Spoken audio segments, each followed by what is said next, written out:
Hello, my name is Jae-hwan. I am team leader of the ASEAN Republic of Korea Program Management Team. Today, I have the honor to introduce my team and the fund that my team is taking care of, which is the ASEAN-Korea Cooperation Fund. I am grateful to ASEAN-Korea Center for this opportunity. I hope that my presentation offers practical advice and guidelines to those who have an interest in promoting ASEAN connectivity through ASEAN-Korea Cooperation Fund. Now I will introduce the ASEAN-Korea Cooperation Fund, aka AKCF. AKCF has been activated to advance cooperation between ASEAN and Korea since 1990. The year 1990 is 1 year after Korea established the sectoral dialogue relations with ASEAN in 1989. The fund started with $1 million every year. It had a limited scope of areas for support, which were trade, investment, and tourism. At present, 30 years have passed since then, and the size of the fund has increased to $14 million a year. Since cooperation between ASEAN and Korea has dramatically expanded in scope, the priority sectors in the use of AKCF had to be identified as public health, education and training, culture and tourism, economic resilience, and environment, safety, and peace. These sectors have been aligned with the 7 strategic initiatives highlighted by the New Southern Policy Plus. By the year 2021, AKCF has reached $117 million and supported more than 420 projects. ASEAN has 11 dialogue partners. Most of them are managing a mechanism of cooperation fund. The European Union and Japan are known to make larger contributions to ASEAN than Korea. But AKCF has been regarded as one of the most reliable and genuine sources of fund for development cooperation projects in ASEAN because of the following reasons. First, the Korean government provides the AKCF to the ASEAN Secretariat every year. The funds from other dialogue partners, whether larger or smaller than AKCF, are provided on the condition of the project's progress. Let me take an example of EU's program. The European Union, allegedly the biggest donor to ASEAN, is providing 20 million euros for a program of E-Ready. E-Ready is short for Enhanced Regional EU-ASEAN Dialogue Instrument. The size of the fund is impressive, but it is different from AKCF because the fund for E-Ready is managed by the EU, not ASEAN. And the fund is scheduled to be provided between the year 2016 to 2024. On the other hand, AKCF is provided every year to the ASEAN Secretariat. Therefore, any prospective proponent would come to my office anytime to utilize the AKCF with good proposals. AKCF has high predictability and truth, and my team, AKPMT, is an ATM, automated teller machine for any good project and programs. Second, the absolute amount of AKCF might be smaller than funds from other dialogue partners, but it clearly shows the strong commitment of the Korean government when you look at the comparison table between Korea and other dialogue partners. From many angles, such as trading volume, direct investment, and inception of relation as a dialogue partner, Korea has not been the first runner, except the Cooperation Fund. Therefore, other dialogue partners pay full attention to the size of AKCF. When Korea increases its Cooperation Fund, other dialogue partners probably do feel they have to follow Korea in sizing of its own fund, too. AKCF always go first in that context. Third, all the projects and programs through AKCF start from wishes and demands from ASEAN. This has come true because the government and the people of Korea believe that the realization of ASEAN community is in the interest of Korea. You can see that point in the basic document for our team in managing AKCF, which is the framework for the ASEAN-ROK Cooperation Fund 2021 to 2025. This framework clarifies that AKCF should be utilized to advance the strategic partnership between ASEAN and ROK and stand in accordance with the objectives laid out in ASEAN-ROK Joint Vision Statement for Peace and Prosperity and Partnership, ASEAN-ROK Plan of Action 2021 to 2025, ASEAN Comprehensive Recovery Framework, and the ROK's New Southern Policy towards the goal of realizing the ASEAN Community Vision 2025 and achieving a people-centered community of peace and prosperity. If you believe it's too much information to be considered when proposing an AKCF projects, please keep in mind just one thing. AKCF will stand ready to support any projects when it's good for ASEAN. Fourth, AKCF can respond to an urgent crisis the moment COVID-19 emerged in the ASEAN region. $5 million of AKCF was approved quickly to launch the projects of enhancing the detection capacity for COVID-19 in ASEAN countries.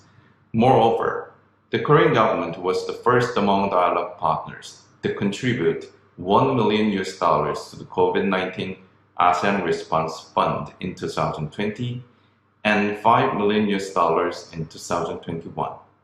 This quick response of the Korean government was followed by other dialogue partners such as Japan, Australia, and China. The leaders of ASEAN offered special thanks to the Korean government for its most speedy and resolute decision. Last but not least, AKCF looks to the future.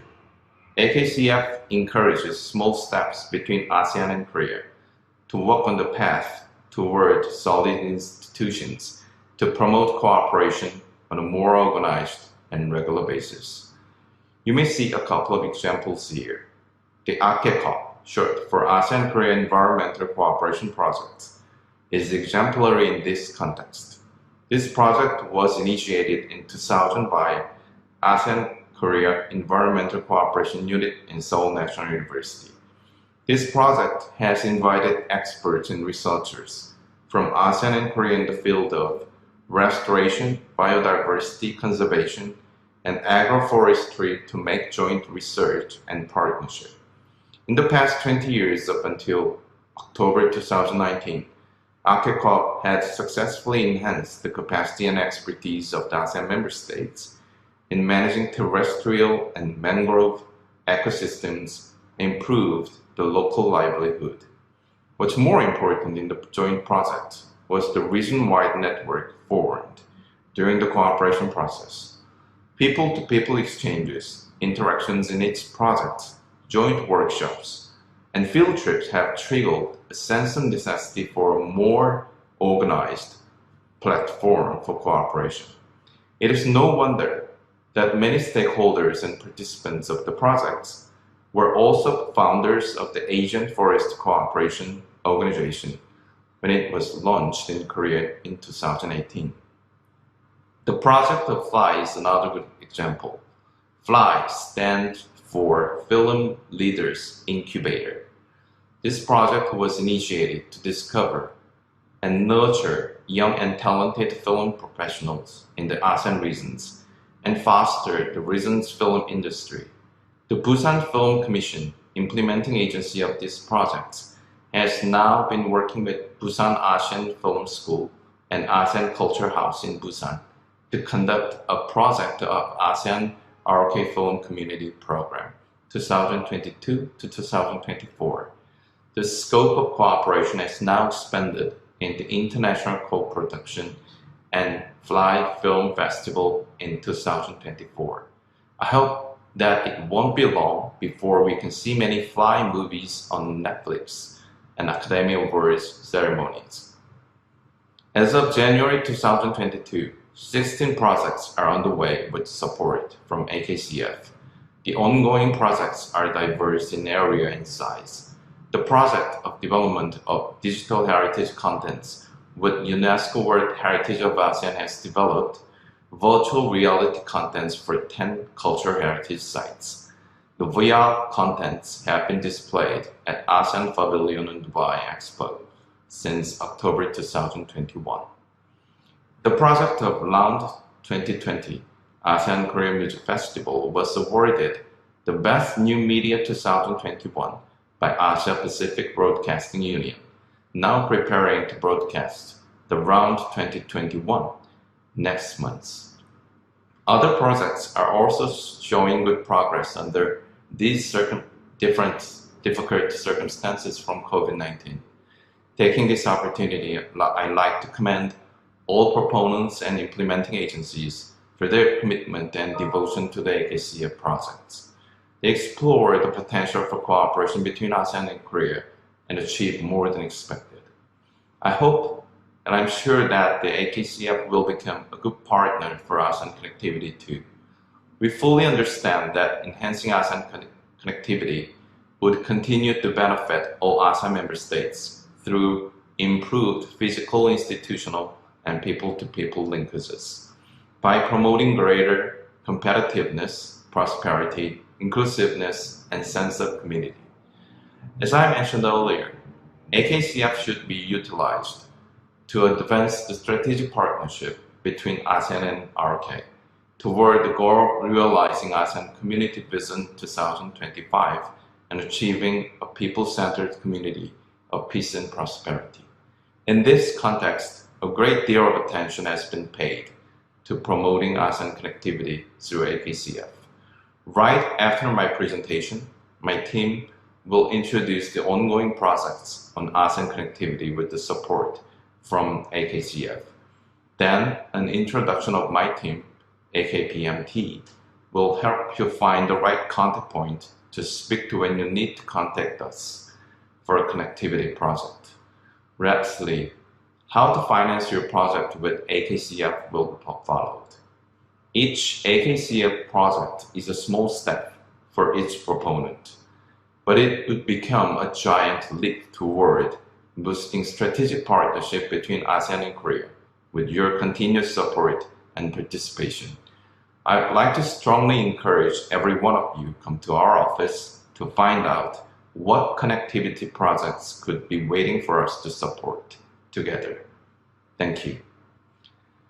Now my colleague, Mr. Anggiat Arifianto, will introduce one of ASEAN connectivity projects financed by AKCF. 안녕하세요. My name is Anggiat Arifianto, Program Manager AKPMT. One of the AKPMT signature project is the ASEAN-ROK Technical and Vocational Education and Training for ASEAN Mobility. Under this project, about $7 million of AKCF has been earmarked to promote TVET innovation that is sustainable and relevant in the fourth industrial revolutions. ROK government is supporting the project as various research shows strong evidence of mismatch between skill required in job market and existing educations and lack of innovations in educations and skills development.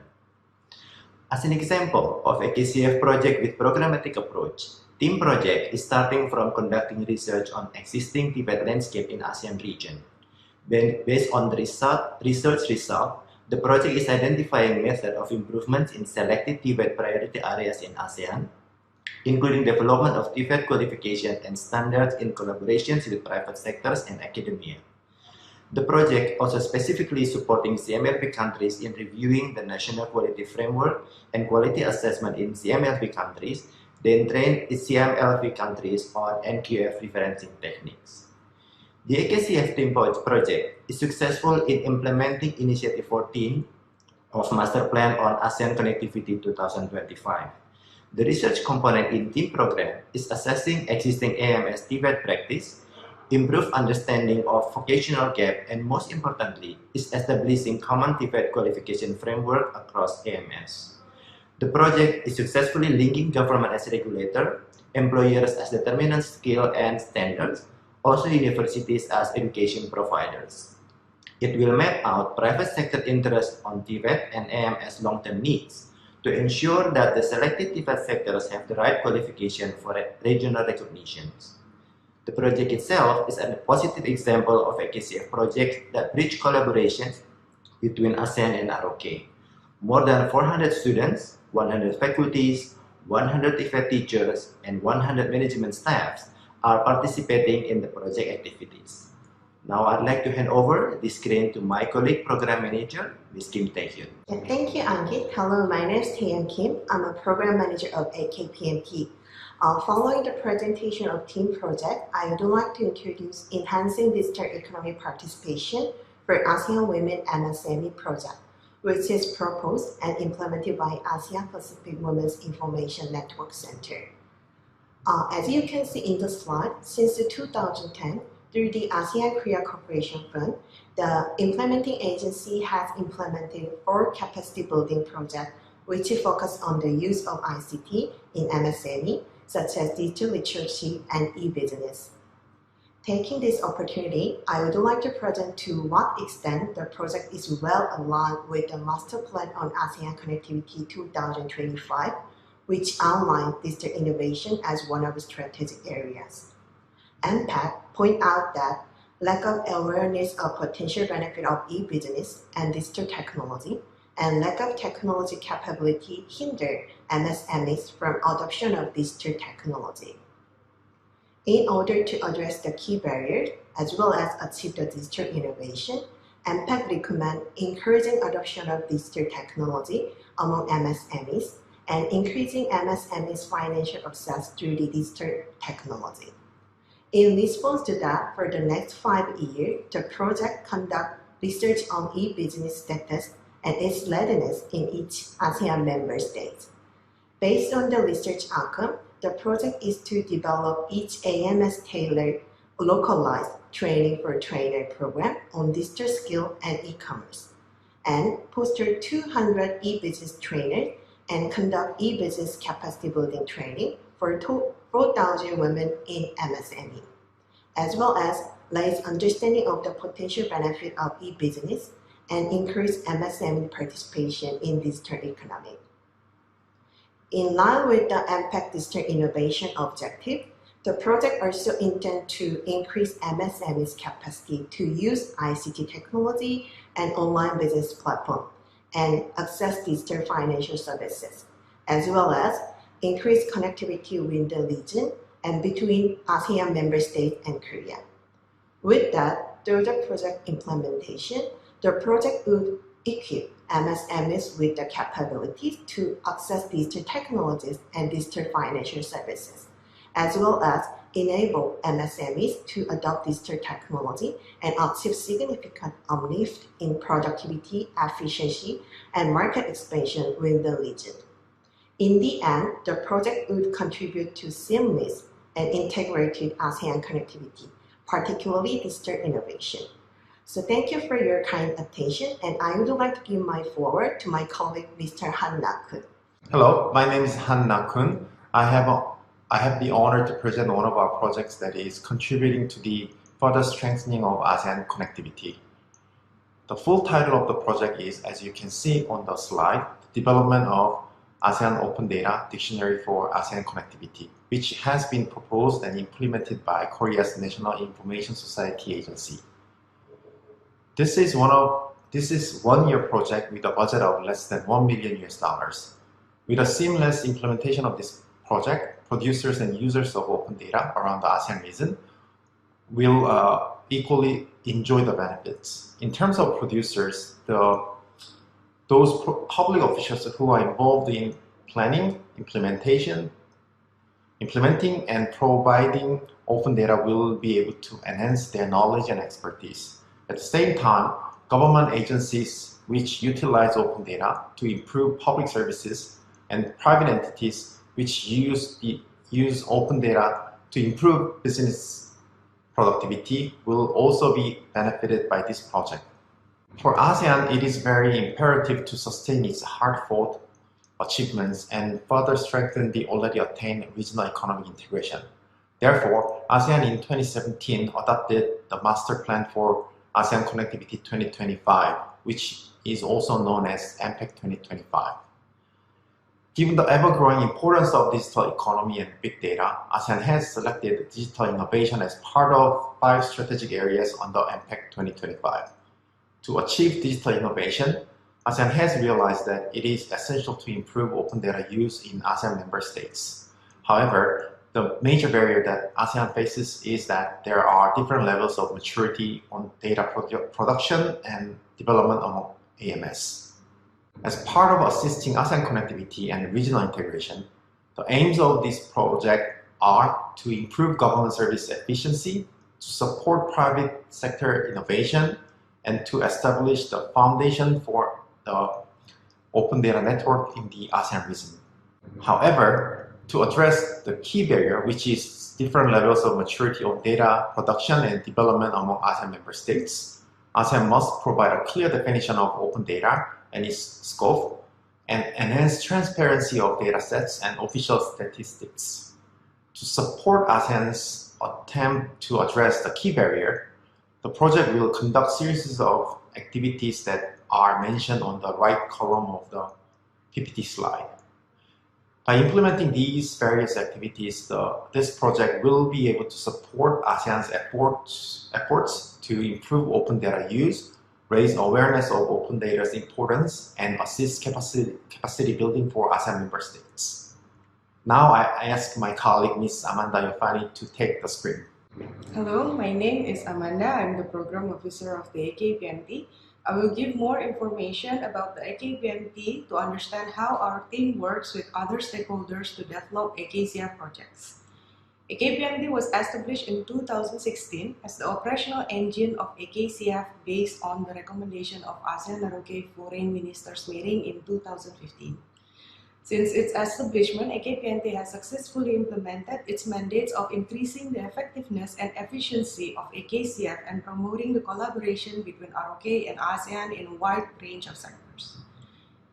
AKPMT's main task is to monitor and oversee the effective utilizations, management, and execution of the AKCF funded projects in accordance with the existing ASEAN project guidelines. In terms of managing the projects under AKCF, AKPMT's mandates are including of consultation of the project proposal development to ensure the quality proposal is in line with the demand and priority of ASEAN and also the capacity and interest of ROK. Coordination with ASEAN Secretariat, Ministry of Foreign Affairs of ROK, and partners from ASEAN and ROK to work on the formulation, implementation, and reporting of the project and programs. AKPMT also conduct the monitoring and evaluations of the projects and programs. And also lastly, AKPMT is promoting the AKCF and activities under AKCF to relevant stakeholders and the public through the workshop and also our AKCF website and social media. Looking at the organization chart of AKPMT, AKPMT consists of Jakarta-based member, a team leader, 3 programs managers, and program officers and finance officers, and Seoul-based member of 2 program consultants. Our office is located at the ASEAN Heritage Building in Jakarta, Indonesia, but we can be reached out through email as mentioned in the slides. As mentioned by our team leader, our main documents that serve as guidelines of our works in developing the project proposal are these 3 that mentioned in the slides. However, in addition to the 3 documents mentioned, AKPMT also look at the other important ASEAN documents such as the relevant sectoral body work plans, ASEAN Comprehensive Recovery Framework, and last but not least is ROK's New Southern Policy. In this slide, in working on the projects, AKPMT facilitates the communication between the stakeholders of AKCF. For example, a potential proponent can reach us through email with ideas or interest in promoting ASEAN connectivity through AKCF in the form of concept note or proposal. Then AKPMT will assist you in reviewing the proposal and help the proponent to find a proper guiding documents and provide information on how to move forward with the idea. Once the idea of the project proposal is agreed by the proponent, MOFA, and ASEAN, AKPMT will then communicate the proponent to prepare the required documents and liaise with ASEAN Secretariat MOFA for the approval process.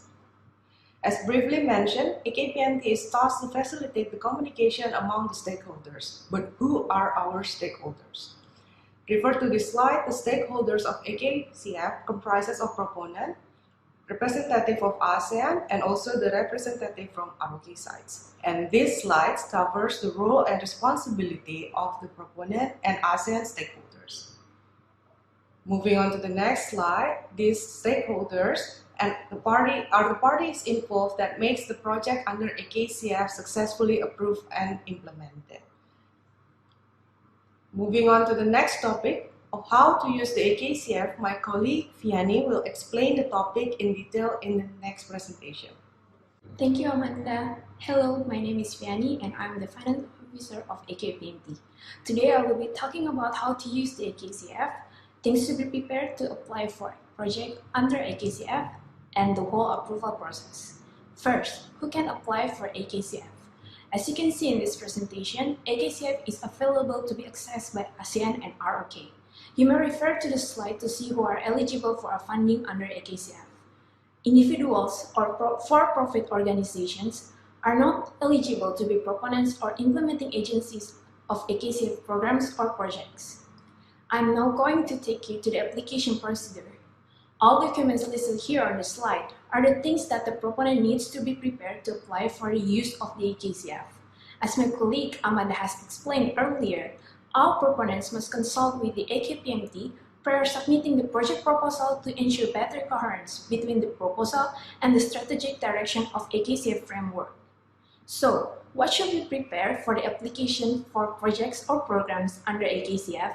The proponent needs to prepare a document package that should include project proposals, budget proposals, indicative work plan, and the additional supporting documents where applicable. All proposal formulation should use the most updated ASEAN project proposal template. You can access the templates from our website, www.asean-rokfund.com. Submission of the projects or programs can be submitted to proposals@akpmt.org. Now, on to the project review and approval process. After the submission of the proposal, the AKPMT reviews and conducts an initial screening of proposal in consultation with the ROK mission to ASEAN. If the proposal is rejected or regarded as withdrawn at this stage, the proponent will receive a letter of regret from the AKPMT. The next stage of approval process is MOFA preliminary review. After the review by AKPMT, MOFA ROK in Seoul reviews the proposal. AKPMT will inform the proponent and ASEAN of the MOFA ROK decisions. The proposal that obtained preliminary endorsement from MOFA ROK in Seoul will be sent to ASEAN for its own internal approval process. The process takes at least 88 working days for single sector projects and 96 working days for cross-sector projects to obtain the approval from ASEAN side. After the approval, the ROK government will review the proposal for final approval through bi-monthly consultation meeting with the relevant ministries. If the proposal is rejected, the proponent will receive a letter of regret from MOFA ROK.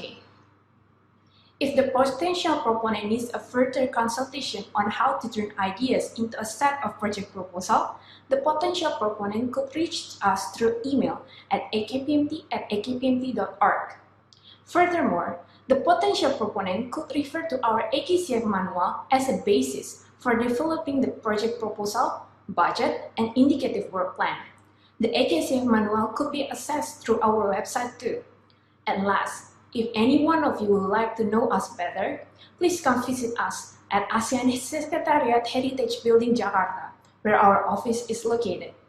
Finally, throughout our slides, I hope all of you can have a better understanding with AKPMT on how we work, on how to use the AKCF in order to boost the ASEAN connectivity. Thank you.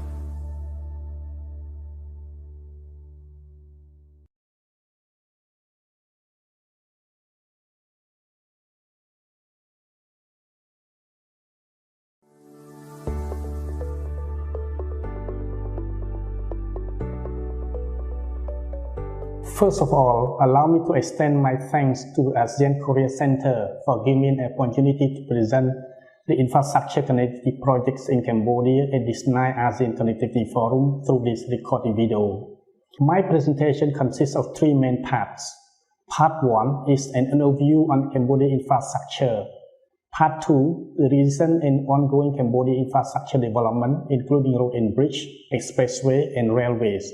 And Part 3 is the potential project which will be implemented in the coming years. An overview of Cambodia infrastructure. Overall, Cambodia has a total road network of 53,800 km with a mix of AC and DBST, and is classified into three classes: national, provincial, and rural road. Among all national roads, only 7 are part of ASEAN Highway Network, including NR5 and 1 form part of ASEAN Highway number 1, NR4, 6 and 7 form part of ASEAN Highway number 11, and NR48 form part of ASEAN Highway number 123. We are proposing to include NR3 and 33 to be an extension of ASEAN Highway number 1233 and number 9 to be the new ASEAN Highway number 21.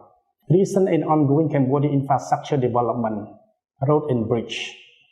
NR1 starting from Phnom Penh to Babat Mokbai had been upgraded to AC with 2 to 3 lanes, including the 4 lanes of 2 km in Phnom Penh, the 2 lanes of 60 km Phnom Penh Net Luang, including the Subasab Bridge, the 2 lanes of 95.7 km Net Luang to Bawat, and the 6 lane of 2 km at Bawat border gate.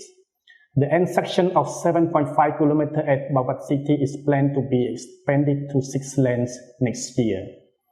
NR2 connecting Phnom Penh to Takeo and extended to Cambodia, Vietnam border has 121 km long, including the section of 64 km Phnom Penh to Takeo is under construction with AC 2 lanes. This project is implemented by the Republic of Korea and is completed in 2023. The section of 57 km Takeo to Phnom Penh, Cambodia-Vietnam border with AC 2 lane is in good condition. NR3 is 201.6 km long, including the section of 70 km Phnom Penh to Cook was upgraded to 4 AC 4 lanes. The section of 64.8 km from Cook to Kampot was upgraded to AC 2 lanes, and the section of 34 km Kampot Wheel Ring is under rehabilitation with AC 2 lanes. The remaining 20 km is planned to be reconstructed next year. NR4 with a length of 214 km connecting Phnom Penh to Sihanoukville Port is planned to upgrade and expand to 11-meter width. This project is planned to start next year. NR5 has a length of 407 km, including a section of 40 km from Phnom Penh to Prekadam was upgraded and expanded to AC 4 lanes. The section from Prekadam to Poipat with a length of 366 km are currently being upgraded and expanded from 2 to 4 lanes with AC and to be completed in 2024. NR6 has a length of 415.5 km, including the section of 75 km Phnom Penh to Skun was upgraded and expanded to AC 4 lanes. The section of 235 km from Skun to Siem Reap was upgraded to AC 2 lanes. The section of 6 km in Siem Reap city is currently being upgraded and expanded to AC 6 lane.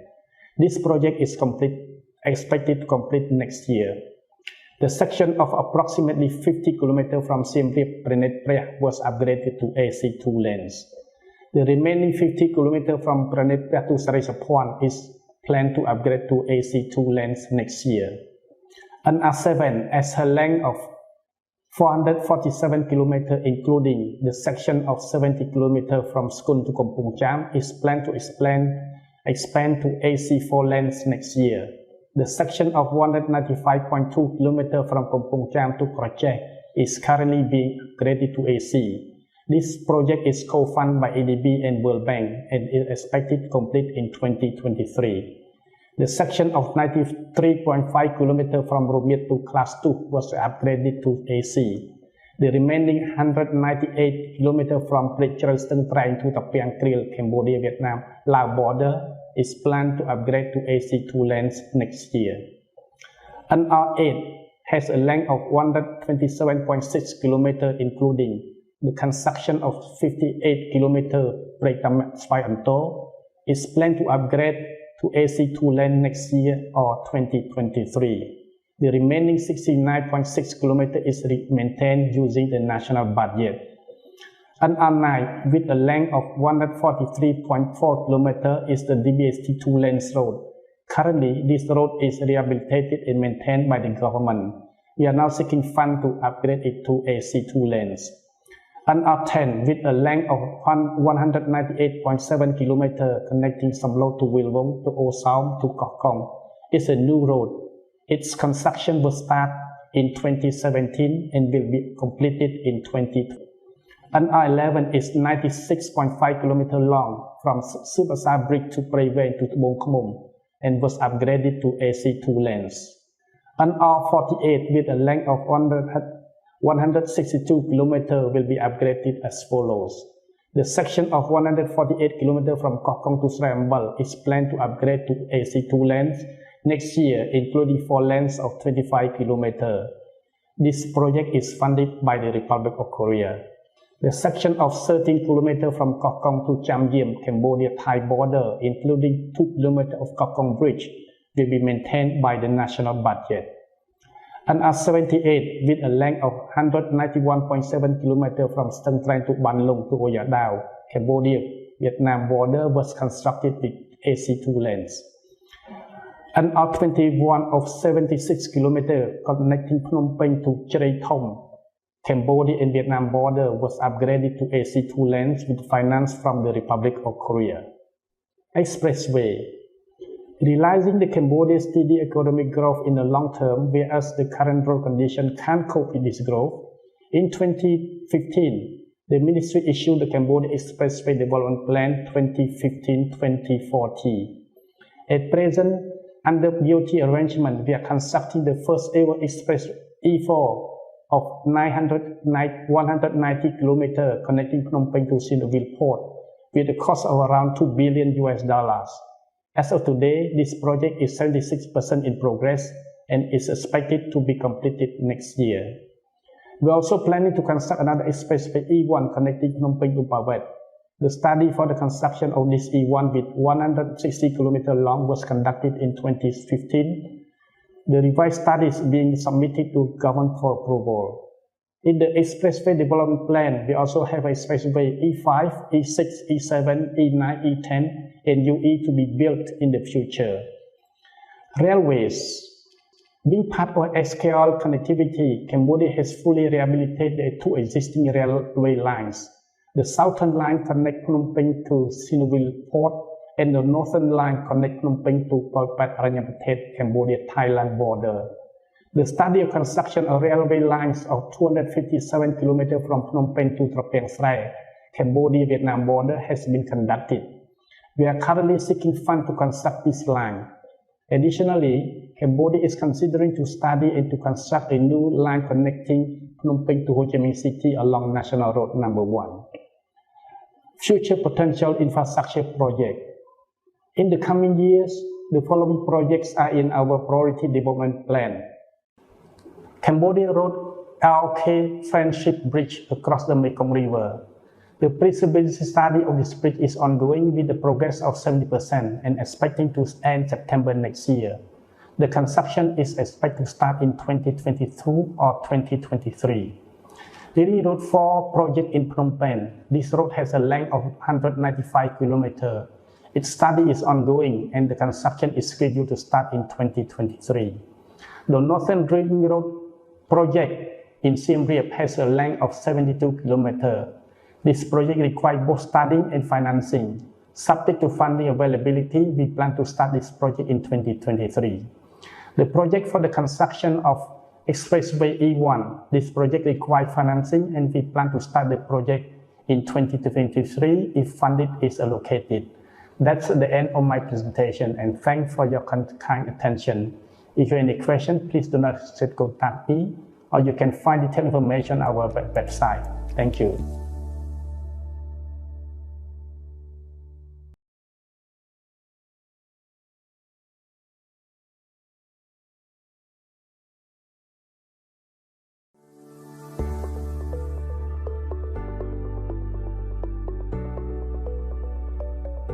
Ladies and gentlemen participants, good morning. I'm honored and delighted to be here today to share a short update about Indonesia's latest investment policies and PPP transportation infrastructure projects. Ladies and gentlemen, let me start by discussing about the development of Indonesia's investment realization. Total investment realization in January until December 2020 reached about 826.3 trillion rupiahs, equal to 58.1 billion US dollars, or has reached about 101.1% of the target set from the total target in 2020. The percentage of foreign and domestic investment shown almost a comparable trend of 49.9% compared to 50.1%. Since January-December 2020, the achievement of investment realization has managed to absorb the Indonesian workforce of 1.1 million people. In 2021, the investment target is 900 trillion rupiahs, or equivalent to 63.3 billion US dollars. In the third quarter of 2021, the total investment realization has reached 73% of the target.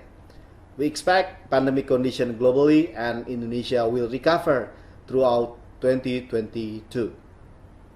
South Korea is one of the largest countries that invests in Indonesia. Based on investment realization during 2016 until September 2021, with an investment value of around 8.93 billion US dollars. This amount of investment mainly comes from electricity, gas and water supply, motor vehicles and other transportation equipment industries, medical precision and optical instrument, watches and clock, machinery and electronic industry. The dominant location that is currently the largest investment destination of South Korea is in Java, with total investment percentage of 75.5%, followed by Kalimantan and Sumatra. Ladies and gentlemen, Ministry of Investment BKPM plays its main role in facilitating investors, specifically by doing promotion activity to convince the investors that Indonesia is an investment haven, assisting the licensing service in central and regional level, assisting financial closing, provide end-to-end service investor in investment realization, assisting until production stage. In order to provide assistance to investors through Presidential Decree number 11 of 2021 about the task force for acceleration of investment chaired by the Minister of Investment, Chairman BKPM, and becoming the Vice Chairman is Deputy Attorney General and Deputy Chief of Police of Republic Indonesia. The task force was formed to create ease of effort and quickly solve businesses problems and obstacles faced by investors. Honorable participants, we have mapped several potential sectors which we consider strategic and of high quality. With many local workers who are being laid off, we aim to develop and invite more investors in labor-intensive manufacturing and export-oriented manufacturing industry. Also, with the growing demand in the health sector during pandemic, we have found that the need of pharmaceutical and medical devices industry is also growing. This industry will be developed not only to boost the economic growth, but also as part of our effort in mitigating and upcoming up with the current and possible outbreak in the future. Other sectors which have been proven to be growth engine as automotive industry, renewable energy, infrastructure, mining industry, which created added value, electronic industry, and food industry will continue to be developed. Distinguished guests, Despite facing many challenges, Ministry of Investment BKPM continue to be committed to facilitating investment. Ministry of Investment BKPM together with central and local government work together to facilitate problems faced by investors. In accordance with the direction of Republic Indonesia, Joko Widodo, Ministry of Investment BKPM has been assigned to be able to execute and install investments which reach a total investment of 708 trillion rupiahs or equal to 48.8 million US dollars. The infrastructure development in Indonesia has been the top priority agenda of President Joko Widodo. The purpose is to boost the businesses and economic development in Indonesia. During 2020 until 2024, the total investment needed by the transportation sector will be reached about 88.2 billion US dollars, which will be funded by the government and the alternative financings, including public-private partnership PPP scheme between state-owned enterprises and private sectors. Ladies and gentlemen, to support the development of the public-private partnership scheme in Indonesia, government has issued several regulations, such as Presidential Regulation Number 38/2015 on cooperation between government and business entities in infrastructure provision, Presidential Regulation Number 78/2010 on infrastructure guarantee in a government cooperation project with a business entity which is done through infrastructure guarantee agency. The government of Indonesia is offering various supports and facilities to develop public-private partnership PPP scheme, such as land acquisition by providing provision land, subordinate loan by reducing the lender's risk and improving projects' bankability, the availability payment by providing a return of project investment through regular payments from the state budget, license and permit by ensuring the ease of obtaining license and permits, viability gap fund (VGF) by providing the financial support to improve project viability, government guarantee by improving risk assurance and project bankability. To attract more investors coming to Indonesia, the government has offered various supports and incentives such as certainty of tariffs, land acquisitions by government, private entities can finance and the land cost, tax holiday incentives, land acquisition for national strategic projects, positive investment list for PPP of the toll road, water, housing, and water resources. Indonesia Infrastructure Guarantee Fund (IIGF) guarantees investment in PPP projects.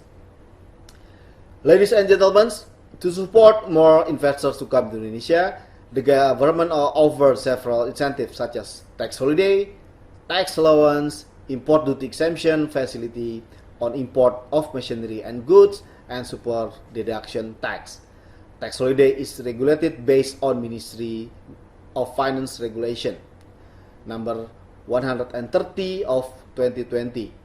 Tax holiday is given in accordance with the value of its investment that can be enjoyed up to 20 years. There are 18 pioneers industry that can get this incentive. Next incentive is tax allowance. With this incentive, investor can enjoy a reduction in the company's net income by 30% of the total investment made over a period of 6 years, equivalent to a reduction of 5% per year. There are 133 business areas that can obtain this facility. Last but not least, import duty facility. In accordance with Minister of Finance Regulation Number 176, import duty facilities including exemption of import duties on imported machinery, exemption of import duty on the import goods for production activities up to 4 years.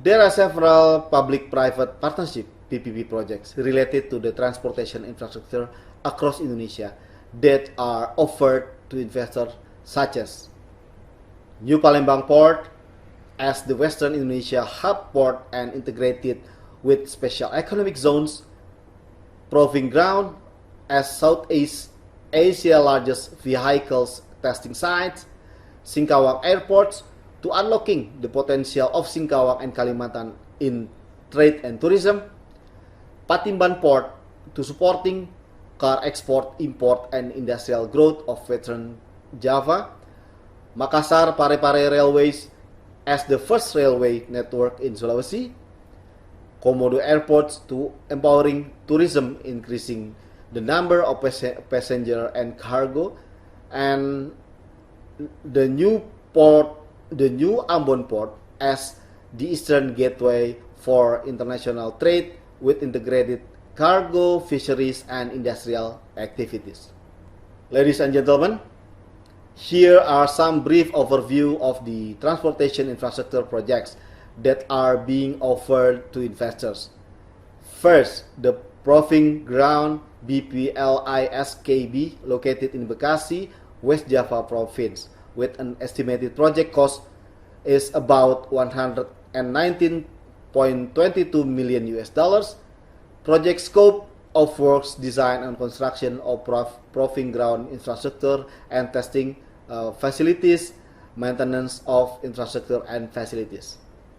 Second, the development of Ambon New Port is located in Maluku Province with an estimated project cost is about 145.21 million US dollars. The project scope of work, design and build port facilities for the container, ro-ro, fish processing and LNG services, also operation and maintenance. Third, the development of Palembang New Port is located in South Sumatra Province with an estimated project cost about 150.68 million US dollars. The project scope of work, design and build port facilities for containers, liquid and dry bulk services, also operation and maintenance. Fourth, the development of Singkawang Airport is located in West Kalimantan Province with an estimated project cost about 128 million US dollars. The project scope of work, design for construction facilities including airside, landside, supporting assets, also operating the airport facilities, maintaining airports, infrastructure assets. Fifth, the development of Komodo Airport is located in East Nusa Tenggara Province with an estimated project cost is about 82.9 million US dollars. The project scope of works, overlay of existing runway and taxiway, apron expansion, build domestic and international passenger terminal, cargo terminal, also expansion of car park area and other supporting facilities. Indonesia is also planning to develop other transportation infrastructure projects nationwide to increase the connectivity in this largest archipelagic country in the world, consisting of 17,499 islands. Those transportation infrastructure projects include bus stations, seaports, transit-oriented development, mass rapid transit, and airport. Here are some success stories of transportation infrastructure project that has been completed. First is the Makassar Parepare Railway in South Sulawesi, developed by PT Celebes Railways Indonesia with a capital expenditure around 76.0 million US dollars. The second is the Patimban Port in West Java, developed by PT Pelabuhan Patimban International with a capital expenditure around 1.06 billion US dollars. Ladies and gentlemen, the Ministry of Investment BKPM is committed to always provide the best service to investors through regulatory reform, acceleration of the licensing processes, formulation of incentives, and end-to-end assistance. We'll be happy to allow you to learn about business opportunities in Indonesia and realize your investment plan. Now is the right time to invest in Indonesia. Therefore, let me invite you to invest in Indonesia. Thank you.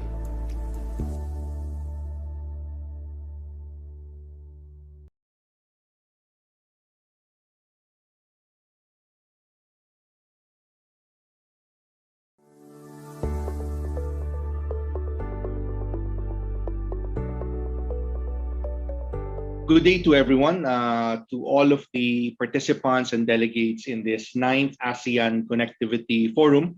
On behalf of Secretary Arthur Tugade of the Department of Transportation of the Philippines, we are wishing that everyone is in good health and is in good well-being as we participate in this forum this morning or this afternoon today. First of all, I would like to start with our slides, and I hope it's being flashed on the screen already.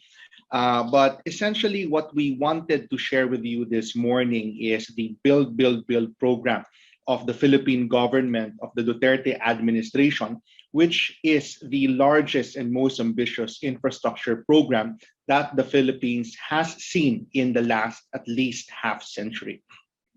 The Department of Transportation is part of this massive infrastructure program, and it delivers its role through its 4 sectors in this area. First is the road sector, the maritime and port sector, the airports and aviation sector, and the railway sector, which we will be focusing on today. What we do in the railway sector, as with the broader Department of Transportation, is essentially to solve this problem that we started with and that we measured back in 2017. Based on our 2017 transport study, it shows that the Philippines has been losing $24.8 billion or around 1.2 billion pesos annually as direct economic cost of the traffic congestion in Metro Manila alone. So this is only in our capital and does not even include the cost of congestion in our other urban areas. Just to give you context, this figure is equivalent to roughly 7% of our gross domestic product in 2019 and is 3 times bigger than our total foreign direct investments in that year as well. It is also around 7% of our total stock market capitalization. And in terms of social services, as you would see on the right-hand side of this slide, these losses translate to more than 1 million classrooms, more than 2,000 hospitals, and more than 4 million hectares of irrigated land that we could have invested in had we not lost this amount from our mobility problems. To address this massive and economically damaging problem, the government, the Duterte administration, launched the Build, Build, Build program. This is a 7.8 trillion peso or $160 billion, which is roughly equivalent to 7 to 8% of our gross domestic product from 2016 to 2022, which is a public infrastructure plan which intends to usher in the golden age of infrastructure for the Philippines. As you would see on this screen, transportation projects take more than half, more than 64% of that figure. And if we may highlight, 22% or almost $34 million has been earmarked for the railway sector. Now we go into what we are investing in. What are we building with all of that financial resources? To better understand that, let's give you a picture of where we started in July of 2016 or just 5 years ago. 5 years ago, we only had 77 kilometers of regularly operating railways, and that already includes the 20 kilometers of LRT1, the 14 kilometers of LRT2, the 17 kilometers of MRT3, and the then 28-kilometer operating section of the Philippine National Railways, only 4 lines. Compare this with similarly dense urban centers in the region, including Seoul, for example, as you can see on the screen. You will see on this slide how far behind the Philippines is in terms of rail assets and density. Another way of looking at that data is by reviewing a World Bank survey that was done in 2019, which covered 119 countries and ranked the Philippines last. That means 119th out of 119 countries in terms of both nominal length of rail as well as relative length vis-a-vis our country's land area. And that is why in the last 5 years, we have been developing a pipeline of railway projects, not just in Metro Manila, not just in our capital, but throughout the country. This slide shows the 3 existing railway lines that we have from 2016 and our ongoing railway projects in broken lines, together making up the future Metro Manila rail network. In numbers, you see on the screen that we are currently building railway assets and increasing our route length from 77 to 1,200, more than 1,200 kilometers of railways, from 61 stations only in 2016 to more than 170. And in terms of our train fleet, from 224 operational train cars back in 2016, now going up to more than 1,300 train cars. All of this are investment approved, meaning we have already obtained investment approvals from our highest level investment coordinating committee, with financing commitments from development partners as well as private partners, with contracts having already been awarded, and with many, if not most of them, already ongoing construction and ongoing manufacturing for our rolling stock and our systems components, with many of them intended to be fully or partially operational between 2022 to 2025. To summarize, this is where we are from 2016 to 2021 November, and where we expect to be by 2022. So again, from a measly 77 kilometers in 2016, we are working on 395 kilometers of already ongoing construction and awarded railway projects, plus 695 more that is about to be awarded, and 119 kilometers more that are about to be procured, adding up to more than 1,200 kilometers by 2022. Similarly, from train cars, from a very low number, from a very low starting point of only 224 operational train cars in 2016, we already have 889 train cars divided into 317 operational, 572 already awarded and ongoing manufacturing, and more than 500 more to be awarded very soon. Similar story for our stations, and of course, the contracts that we have awarded. I will go more into that in a bit. Now, how are we financing all of this? Because, of course, having investment approval is one thing, but getting the financial resources needed to implement a project is quite another. And that is why on this slide, you will see that practically our entire pipeline is already fully financed. From a very small base of only 261 billion pesos of finance projects in 2016, we ended 2021 with 1.7 trillion pesos of projects with financing commitments, mostly from official development assistance from our Japanese partners, our partners from the Asian Development Bank, our partners from China, and our private sector partners, as you see broken down on the screen. Just to give you an illustration on the funding support and confidence that we have been getting from our development partners, and to illustrate the amounts of confidence building that we have been generating, developing, and getting, then on this screen, first with the Asian Development Bank, you will see that the last time that the ADB lent to the Philippine railway sector was in 1976. Between 1976 and 2019, or 45 years, almost half a century, the ADB has not touched the Philippine railway sector. Perhaps, unfortunately, because a 1976 project that they financed failed based on an ADB report. It took a lot of effort from us from 2016 to 2019 to regain the confidence of the bank. And this has led in 2019 to our first $2.7 billion facility for the Malolos-Clark Railway project, and an upcoming $4.3 billion facility for the South Commuter Railway project, both combining to be the single largest financing commitment or financing support of the ADB in its history. So that's more than $7 billion in financing commitment from the ADB's previous record of only $1.5 billion for a Bangladesh railway project. The numbers that we have been seeing for our Japanese counterparts is also equally staggering. From a mere 15.9 billion pesos in annual disbursements between 1974 to 2015, this has almost tripled to more than 48 billion pesos between 2018 to 2019. So those first two slides are in terms of lending commitments, lending facilities, but this slide shows that in terms of technical assistance or financial grants, the Philippine railway sector has also been obtaining massive support from our development partners from both the ADB, the Japanese government, as well as other bilateral and multilateral partners. And all of those support we have been using for pre-investment or project development studies, for capacity building activities, and for post-investment project implementation support, as you can see on the screen.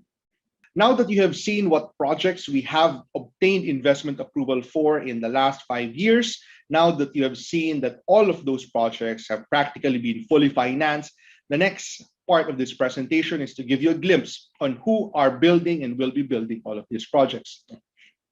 On this slide, which we refer to as our contractors pipeline, you will see that back in 2016, we started with only 9 major railway contracts under our supervision or under our management, with an average contract amount of $210 million. Now, as of end of 2021, we have already awarded a total of 39 contracts, meaning we have added 30 contracts to the 9 that we started with an average contract amount of $390 million per contract. We are on track to awarding more than 30 more contracts in 2022 and onwards, bringing up our average contract amount per contract amount to $479 million. So again, 39 contracts awarded, with 17 contracts ongoing procurement and very soon to be awarded, and 14 more contracts that are upcoming and that will be published within the year. Now again, just to give you an idea on comparison on where we were in 2016 and where we are now, this slide is what we refer to as our contractors chessboard, and this shows us which contracts already had investment approval at that time, which ones did not, and which ones already had contracts. So the red cells are those contracts that did not even have investment approval back in 2016. The orange cells are the contracts that had investment approval but did not have any live contract. And the 9 green cells are the only major contracts that we had in the railway sector back in 2016. Now, this slide shows the picture 5 years later. Again, you will see that practically all of our current contracts that we have, the contracts that you see on the screen, are investment approved and financed. The green cells are the 39 contracts that are live. The orange cells are the contracts that are already ongoing procurement, and we have 2 more contracts that are ongoing project development. Now, this slide would show you global rail attention that we have been generating in the last 5 years. Again, investment approval alone, money alone will not build a rail project.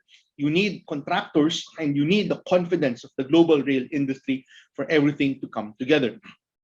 Now, you see here the global and local players participating in our rail projects in the Philippine railway sector as of July 2016 on the left side. And notice how much this has grown on the right side, reflecting confidence in the transparency, the efficiency at which we do our procurement process, and showing that if you are a legitimate, if you are a capable contractor, then there is a place for you in the Philippine railways industry. Now, to summarize again at this point, we started with a very low asset base in 2016, shown here on the left-hand side. Since then, we have been able to marshal and put together resources equivalent to more than 30 billion US dollars by gaining the trust and confidence of our development partners, of our market, and of our legislators in the global rail industry. And that is all coming together to develop a 1.7 trillion pipeline that will lead to the numbers on the right hand of the screen. And now just 3 more slides. I think this slide you would be interested to know about and how to participate. As you see on this screen, participation in our contracts is largely influenced or largely depends on our funding source of our financing support for the project, or for the contract rather.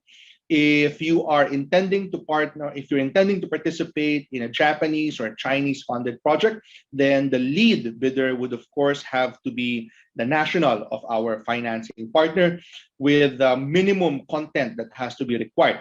Now, one thing that we always highlight is that even if that is so, there's a lot of opportunities for you to still participate, either as a joint venture member or as a subcontractor, as we have already seen in our live contracts. For our ADB funded projects, there is no country requirement. You just have to be a member of the Asian Development Bank, which is practically almost all of the countries that have any railway capabilities and experience. If it's a locally funded contract, then it depends on whether the contract is for an infrastructure project or a goods supply project. If it's an infrastructure project, then there is a 60% requirement for the bidder to have a Filipino interest. But if it's goods supply or a contract, then there just has to be reciprocity with your country and you can participate directly.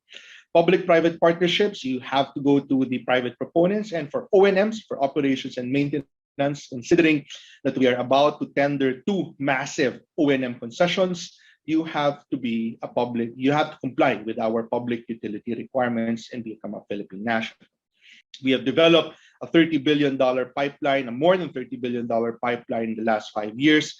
But based on how far behind we are and how much catching up we need to do, based on our long-term plans, we need to develop 4 to 5 more similarly sized pipelines, railway pipelines, just for us to catch up with our comparatively sized and comparatively dense regional neighbors. So with that, we hope that we have given you a glimpse on the very exciting times that we have here in the Philippine railway sector. We highly encourage you to come here and to participate and to contribute to this Build, Build, Build program, this golden age of infrastructure that is being rolled out by the Duterte administration. Thank you very much and have a good morning or good afternoon to all. Thank you.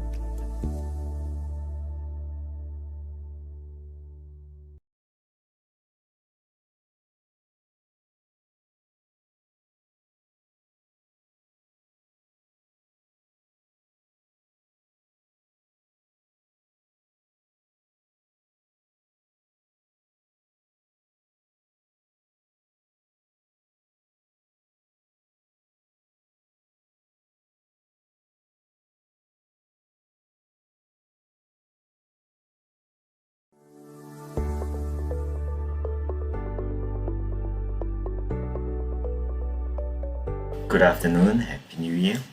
My name is Pham Tuan. I'm head of investment office, Vietnam Embassy to Korea. Thank you for inviting me to be the speaker at the connectivity webinar held by AKCF. I'm very happy to introduce the business opportunities on the infrastructure business in Vietnam. So let me start with a brief insight on Vietnam economy last year. So due to the pandemic, impact of the pandemic, the economic GDP growth of Vietnam last year was only 2.958%, which is one of the lowest rate in 30 years. And the GDP per capita for Vietnam was about $3,900. And we still on the rank number 70 on the ease of doing business by World Bank. So look at the positive factors. The FDI inflow to Vietnam was $32 billion last year, which is about 15% increase compared to 2020. and the trade volume was 670 billion US dollars, which is 20% up compared to 2020s. And Vietnam was one of the 20 largest trade countries in the world last year. So look at the Vietnam and Korean relations. Korea is the largest investor in Vietnam up to now. Korea have about 9,200 project investment in Vietnam with the invest amount of 74.7 billion US dollars. So last year, a Korean company invested about 5 billion US dollars into Vietnam. And look at the distributions of the investment, we can see that most of the investment of Korean going into the economic hub in Hanoi and Ho Chi Minh cities, which is accounted for about 80% of 90% of all the investment of Korea into Vietnam. And last year, the trade volume was about trade volume between Korea and Vietnam was about 74 billion US dollars, which is 15% increase compared to 2020s. And Korean FDI into Vietnam account for about 40% of FDI into ASEAN. And with the trade amount of 74 billion US dollars, the Korean-Vietnam trade volumes almost equal the Korean-Asian's trade volumes. So let me begin with the highlights of the Vietnam infrastructures. Vietnam fast-paced economic growth has put rising demand on local infrastructure's demand. So companies can have see the opportunities in investment, financing, as a contractor, a vendor, a management company, or a maintenance company. So look at the numbers.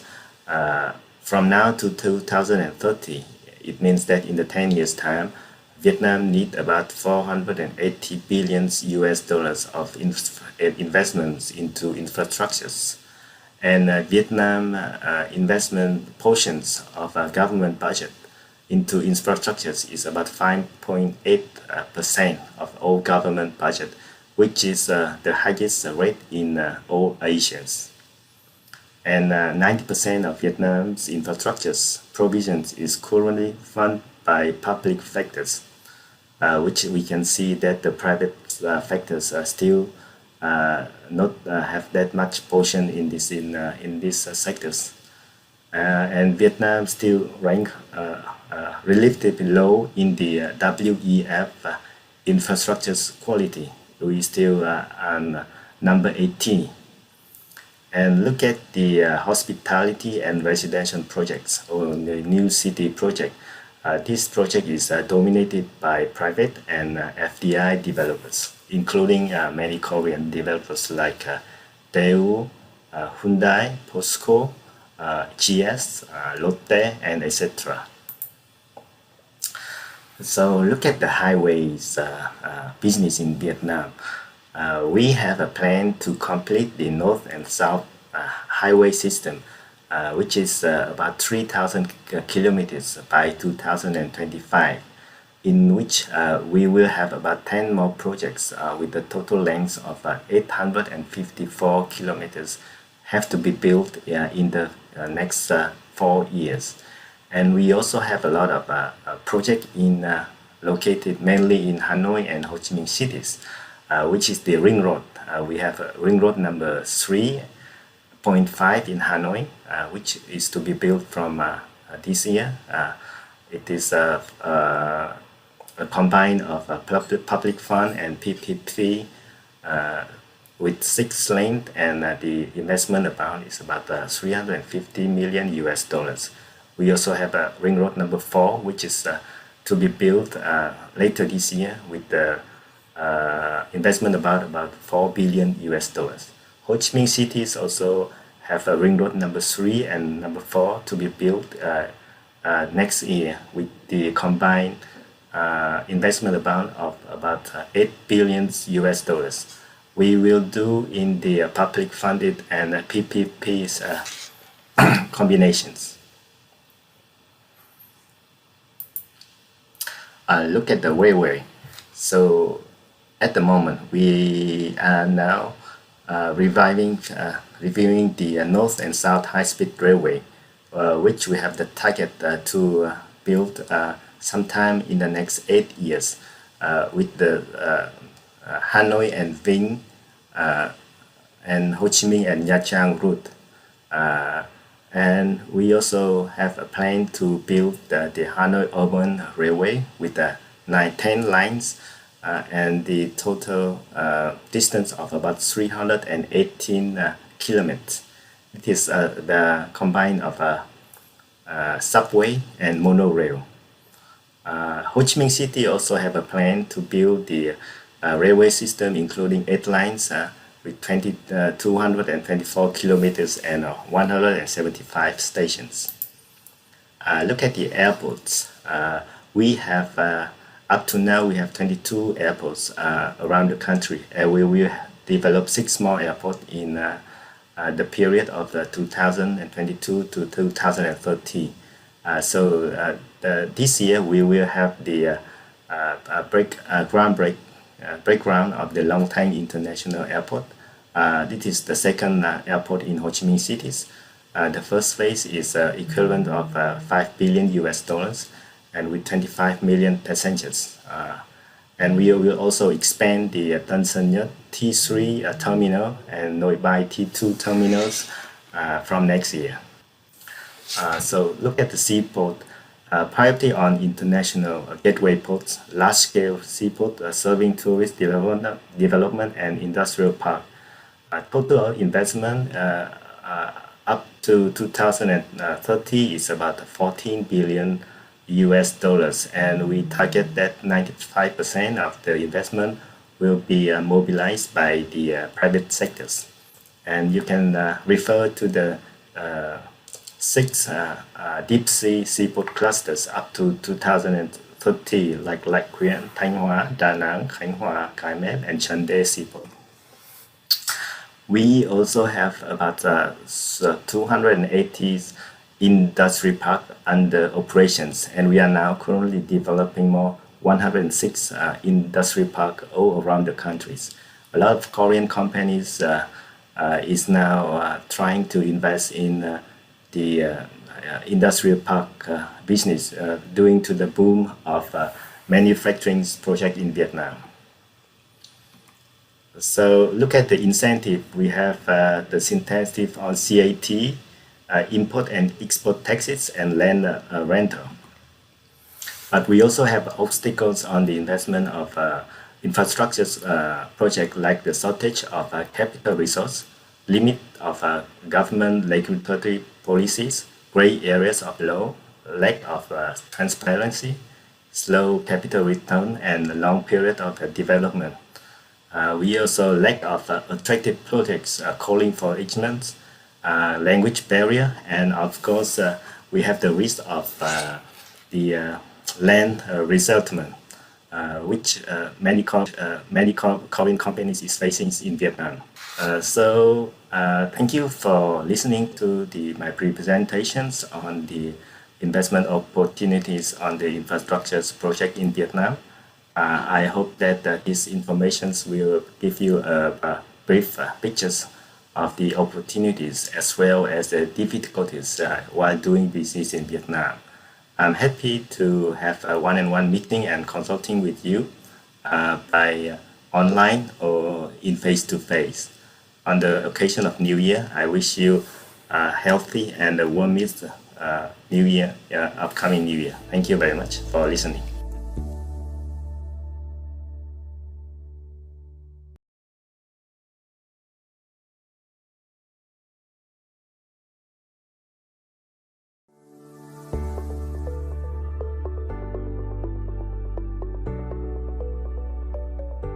Good afternoon, Your Excellency, distinguished ladies and gentlemen.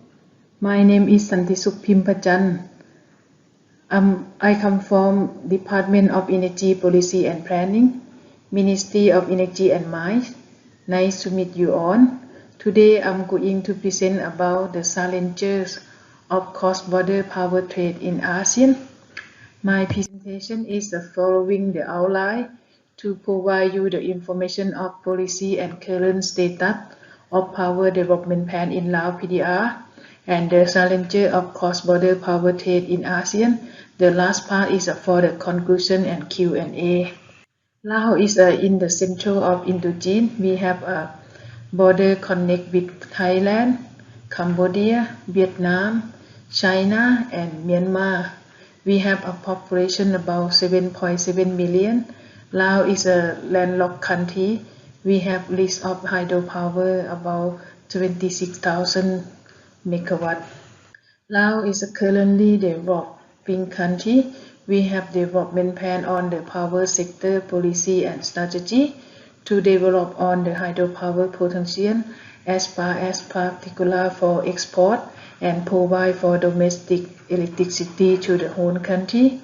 Electricity production energy mix such as hydropower, coal-based thermal, solar, wind and based on the necessary investment being low.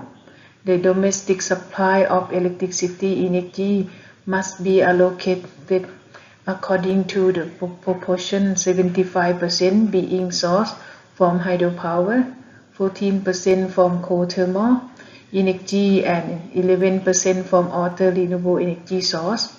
We have planned to develop domestic hidden the potential to ensure the renewable energy account for 30% of the total energy consumption by 2025. We also have developed transmission line system development to link up the transmission line system to achieve the nationwide coverage and integrated export system with domestic consumption system into a single system and advance to avoid the sub-regional connection hub. And we also have increased the electricity distribution system development. The government has set up the target plan like 95% by 2020 and 98% for 2025 and 100% for 2030. We try to promote the electricity exportation across the GMS country to achieve under the MOU side and the ASEAN, especially for LTM PIP for power export to Malaysia and Singapore. This table shows you the current status of power development plan in Laos. We have hydro about 70 projects, coal thermal is a Hong Sa Lignite 1 project, solar is about 7 projects and biomass 1 project. Laos have the current status for power development plan and it is a more challenging to us for the power supply to domestic system since most of the power supply in domestic are from hydropower. Therefore, the supply is a variant depend on the water.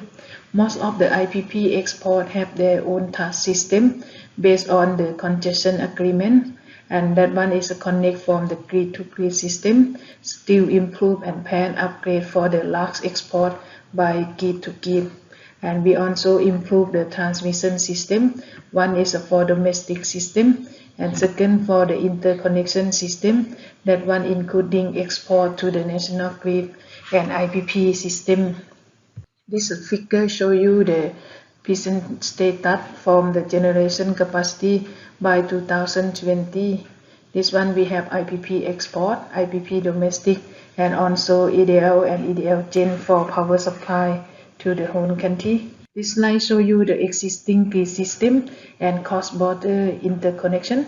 We have interconnection with Cambodia, EDC, Vietnam, EVN, CSG, China, Southern Grid, Yunnan, and Myanmar and Thailand.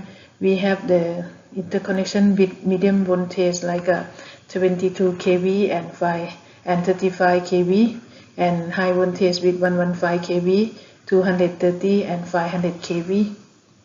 Now we have a discussion on the MOU with the neighboring country on the power cooperation. The MOU with Thailand we have signed is about 9,000 megawatt, and MOU with Vietnam, we plan to commit by 2020, agree to export about 1,000 megawatt, 2025 to lease 3,000 megawatt, and 2030 to agree to lease 5,000 megawatt. And we also have power export to the ASEAN member state, like a project of the pilot, like a Laos, Thai, Malaysia, Singapore, LTM, PIP. This one we have phase 1 for export to Malaysia by 2018 for 100 megawatt, and phase 2 is under the working group study for the LTM SPIP for power export to Singapore. Laos have a MOU with Myanmar, signed MOU on power cooperation on 2018 under the study plan for export. The phase 1 is about 20,000. Phase 1 by the year 2022, 35 megawatt via 115 kV, and phase 2 by the year 2025 is about 300 megawatt via 230 kV. And Laos also have signed PPA with Cambodia for power export 3,000 megawatt. We have a plan to export by 2024. It is about 1,000 megawatt, and 2026 is about 2,000 megawatt. This slide shows you the challenger of power export to ASEAN regions. This one on interconnection that we have among the ASEAN member states. And this one is to show you some of the lessons learned from LTM PIP. The concept idea is for transfer power about 100 megawatt from Laos PDR to Singapore via Malaysia and Thailand by using existing transmission line. This is come to the end of my presentation. Because Laos is a developing country, we have planned to meet our goal as Laos has set up the top priority in the national energy policy to develop hydropower potential available in order to stimulate the regional power trade, and so optimizing the energy mix between the GMS and ASEAN. And we have the pilot project to export cross-border power trade involving 4 member states, 4 country ASEAN member states like Laos, Thailand, Malaysia, Singapore under the LTMS PIP. Will serve as a path defender to enhance the multilateral electricity trading beyond neighboring border to avoid realizing the APG ASEAN power grid. And all of us have the challenger and obstacle with the technical, financial, legal and regulation and harmonize for the standard. This is at the end of my presentation. If you have any question, please feel free to ask me. Thank you very much.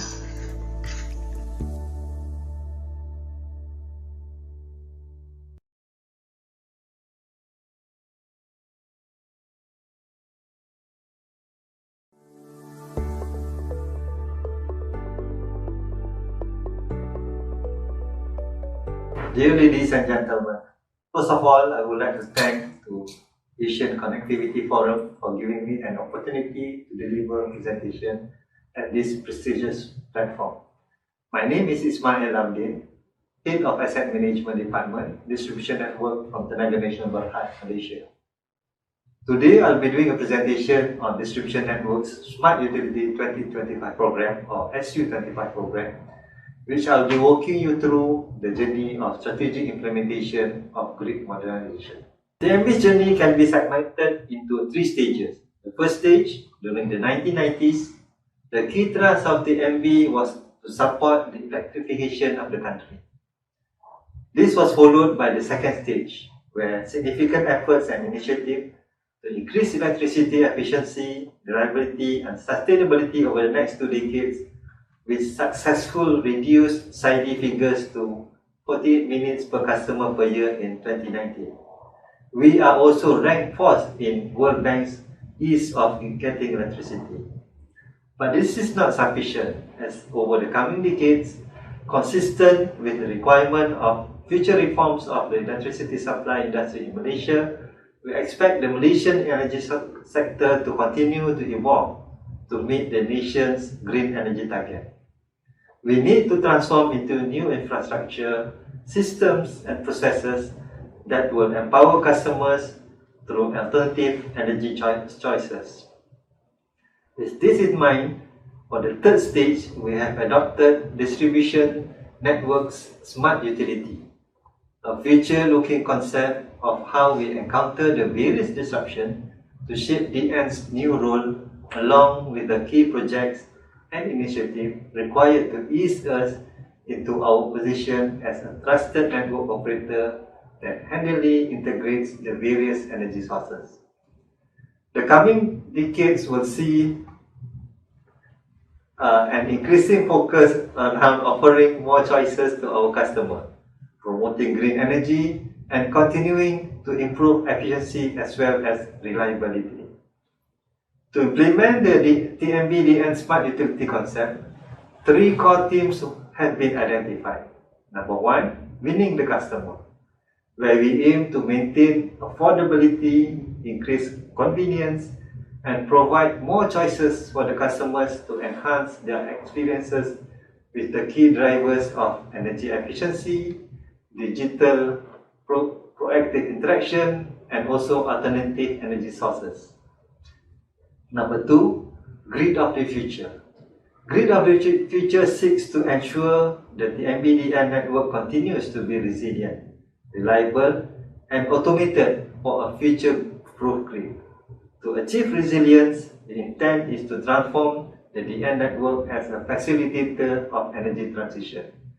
The key drivers for grid future theme are reliable power supply, renewable energy integration, and efficient grid.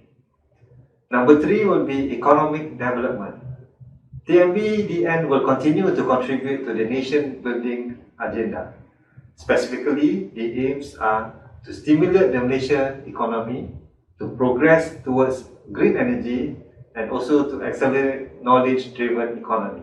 TMB has one of the most reliable electricity systems in terms of performance, which is SAIDI, with significant improvement over the years for the nation.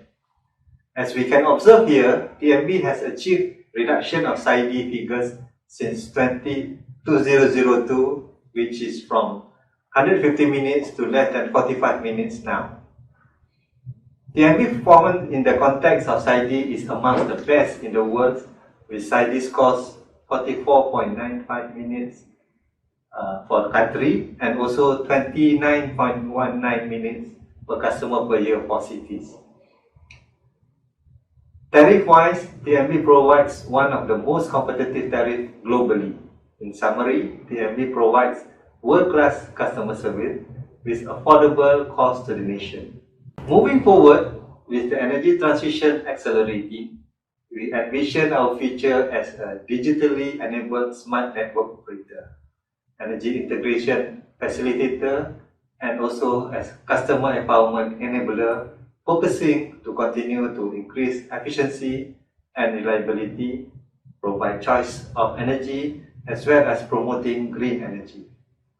With this, we continue to transform our conventional business of keeping Malaysians, home and businesses energized, while supporting energy transition nationally and venturing renewable energy internationally. At national level, the energy demand is continuing to grow with a backdrop of a national agenda set for a green future, such as Malaysian green energy targets, which is with target of 31% RE penetration by 2025.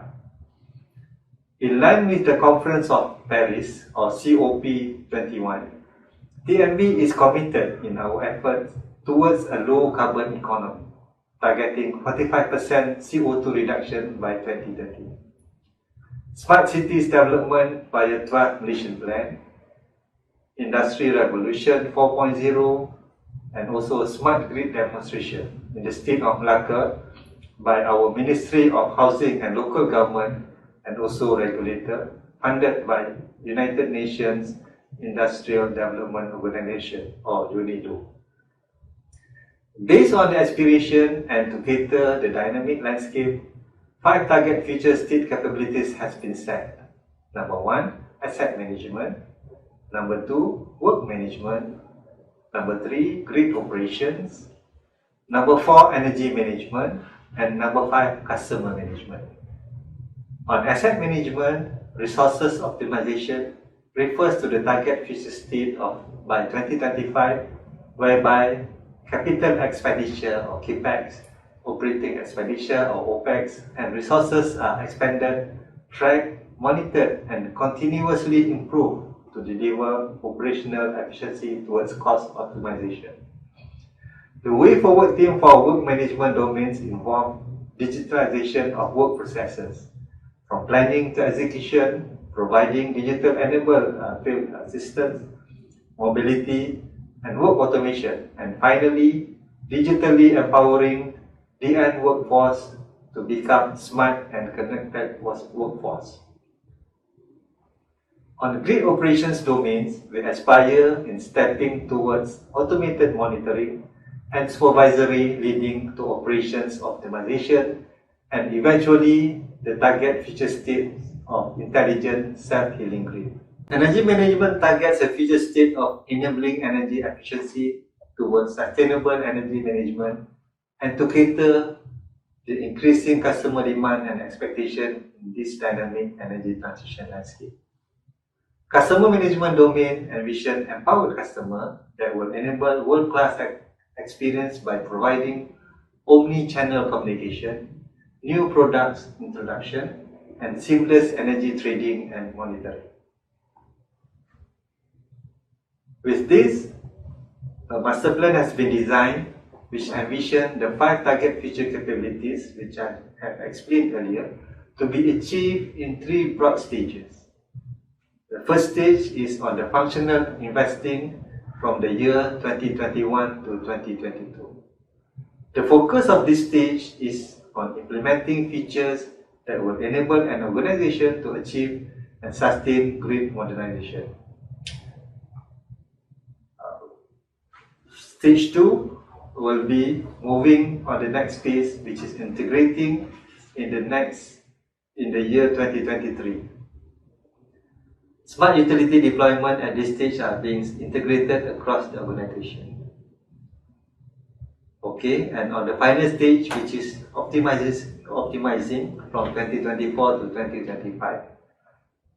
This is the stage where smart utility implementation are being fine-tuned and used for further increased organizational performance. Within those 3 phases, we have identified 20 specific DN-related experience over the next 5 years. As DN experiences and initiatives are implemented over the next 5 years, there will be step-up improvement in the smart utility capabilities. The improvements will bring about gradual benefit across the country through the implementation of our initiative, which I'll be covering on the next slides. Here, if you can see, the 2020 Smart Utility Maturity Assessment score of less than 2.0 serves as a baseline for future improvement and was achieved as a result of capabilities uplifting projects implemented at selected locations in Peninsular Malaysia. The first diagram on the left reflects the end user experience observed in 2020. By 2023, the assumed maturity assessment score will be expected to reach more than 3.0 with the sequential rollout of capabilities on a prioritized basis across Peninsular Malaysia. By 2025, we target to achieve its maturity score of more than 4.0. As we can see here, we have planned to focus to build full smart utility capability in Klang Valley by 2025 due to its strategic importance before we roll out to other states. To realize the capabilities of Smart Utility Master Plan, the MP Distribution Network has planned to invest on 12 projects which to be implemented for the next 5 years. There will be 3 major platforms, namely Enterprise Asset Management for asset and work management domains, Number 2, Advanced Distribution Management System or ADMS for grid operation capabilities. And the third one is the Smart Energy Management Infrastructure or SEMI to support on energy and customer management. Each of these platforms will be supported by smart utility infrastructure projects. The first one is the Advanced Asset Analytic or AAA, which is an investment to the technology of performing real-time, accurate and predictive analysis on asset health condition. Then we have GIS on building an asset database in geospatial format for use in asset management planning, operations and emergency responses. Smart work and asset total solution focus in digital and mobile solutions used in the field to increase the efficiency of operational practices and workforce productivity. All these three projects has been identified to enable the holistic enterprise asset management system. Moving to the grid operation, we have substation automation on remote monitoring and control of network assets to improve restoration time through the deployment of SCADA DA integrated with field equipment technology. And we have our volt bar optimization to manage and optimize distribution voltage level and reactive power.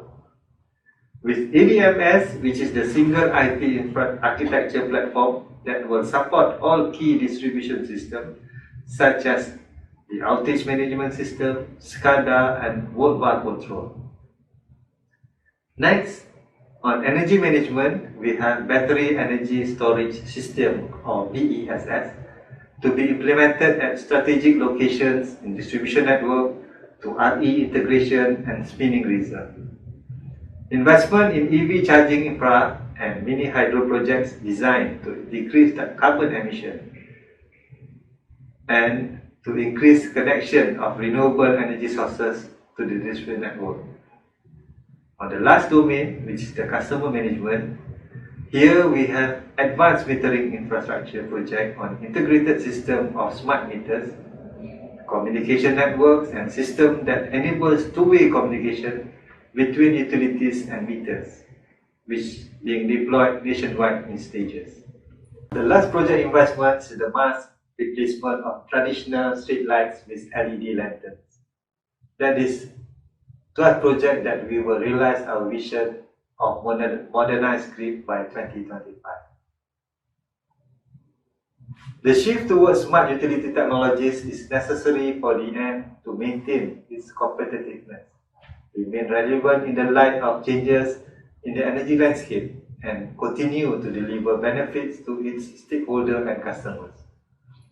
Smart grid technologies signal clear improvement over conventional grids as highlighted as 9 key experiences in the slide.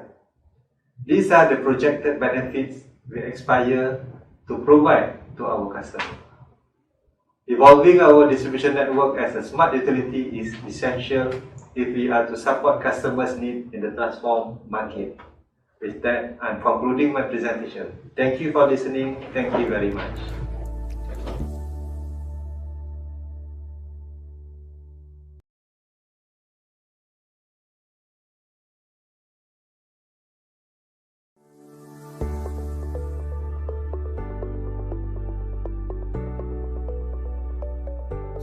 First of all, I would like to thank to the organizer and supporters of Korea and ASEAN Secretariat for the organizing of 9th ASEAN Connectivity Forum, and I am delighted for participation in this program, for getting this opportunity.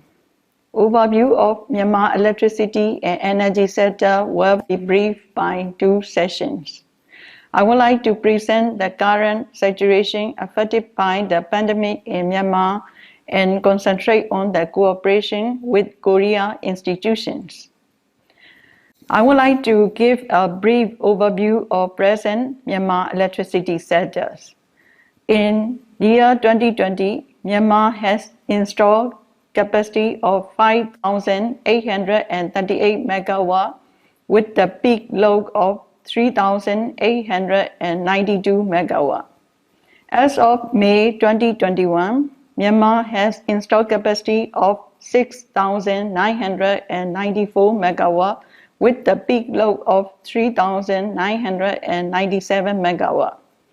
We could make an effort in the re-electrification to promote the number of electricity consumers in the remote areas and villages by the National Electrification Plan.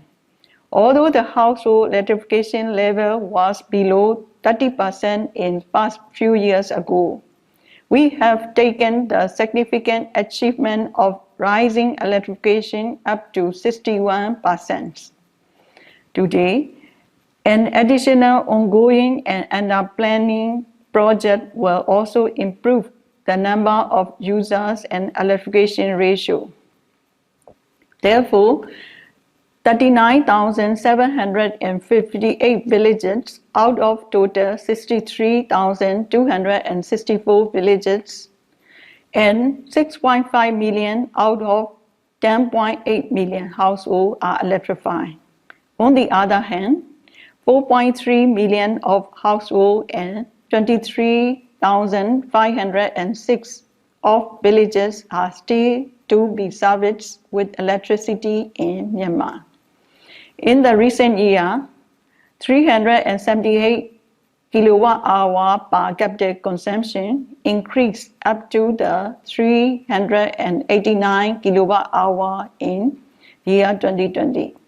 This is little significant for improvement of the quality of our citizens' lives. In the current situation, gas and hydropower possess the great portion of the electricity generation. We have the short-term, medium-term, and long-term plans to achieve universal access to electricity by 2030. And solar is estimated to more involved in the short and medium term of grid plan. In year 2021, Myanmar already has 4 installed solar power plants, in which 40 megawatt in Minbu and 30 megawatt in Dabyewa are on grid. 0.5 megawatt in Manao and 0.5 megawatt in Coco Island are off grid. Myanmar managed diesel power plants only to involve in off grid, and Myanmar has only 1 operating coal-fired power plant, which has 120 megawatt. It is obvious that the short and medium term will require substantial mini-grid and off-grid investment to assure the goal of 2030. Myanmar warmly welcomes the development partner and investor to invest in the country electrification projects. Myanmar government is making effort in line with the United Nations framework of Sustainable Development Goals and adopted the strategies and action plan of Myanmar Sustainable Development Plan 2018 to 2030. So Myanmar encourages to promote the contribution of renewable energy resources in generation mix in the future. Myanmar Nationally Determined Contribution NDC 2020 defines 2 sets of targets: unconditional targets that will be with domestic resources, and next is conditional target that will be with the international supports. If Myanmar could achieve the financial assistance from development partners, Myanmar renewable energy contribution will double from 39%, including 28% of hydro and 11% of RE, up to 48%, including 31% of hydro and 70% of renewable energy. Myanmar is delighted to welcome the investment, especially in renewable energy sector. Myanmar currently emphasizes in implementation of the renewable energy projects, particularly solar and hydropower projects. But some are just in investigation level, or some are implementation delaying due to the impact of COVID-19. and project financial support. If implementation projects could have been accomplished, 1,376 megawatt of hydropower and 1,350 megawatt of solar will be added to the present national grid. Today, Myanmar has joined the way to achieve the green and clean energy, but it is many difficulties and requirements such as technical assistance, human resources, and financial supports. The solar hybrid system was implemented and operated with the support of POSCO Daewoo by CSR program in 2019. This could supply 0.5 megawatt to 1,474 consumers from Mount Island. The second phase is an implementation stage and is also delaying due to the impact of COVID-19 pandemic. Well, this brings me to the end of my talk, and I'm deeply honored to thank the Republic of Korea and its institutions for supporting the technical assistance, human resources, and finance to Myanmar. Thank you. I am Wilmore, Director General of Oil and Gas Planning Department, Ministry of Electricity and Energy. Let me talk about the project information, oil and gas sector. There is a new refinery project near the ASEAN refinery, which is 25 miles away from the optic point of Myanmar-China crude. The design capacity of new refinery is intended from 5 million tons to 8 million tons per annum. In addition to the new refinery project, there is also another project in the downstream oil and gas sector. Those projects are highlighted by yellow color in the slide status. 2 projects to construct or renovate fertilizer factory. Number 2 fertilizer factory, Chunjiao, and number 1 fertilizer factory, Saleh. 2 projects to operate the existing fertilizer factory. Number 4 fertilizer factory, Myaungnaga, and number 5 fertilizer factory, Kanjida. And related to the upstream oil and gas sector, there is an upcoming project in the exploration and production E&P industry. This slide is to show the detail of 21 open offshore block and 21 open offshore block for the interested investor.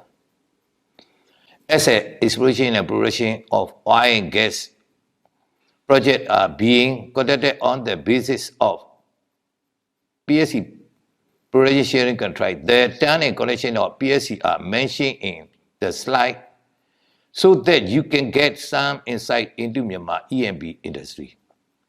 Regarding the favorable investment climate, there is a wide range of incentives. For instance, taxation not only in terms of Myanmar investment law, but also in terms of PSC. In addition to those incentives, it is also under the preparation of revising fiscal term with the intention of more favorable climate. Now, let me talk about the bidding criteria for E&P project.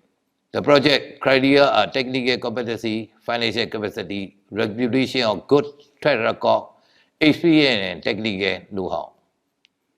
In the submission of letter of expression interest, there are a number of documents to be submitted like certificate of incorporation, AOA, MOA, and so on and so forth. This slide, this is the last part of my presentation, which is about bidding statute and process. The bid round for the open block will be launched very soon, tentatively at the beginning of 2022. In relation to bidding procedure, it is quite similar to the EOM procedure for the downstream project. Thank you for your kind attention.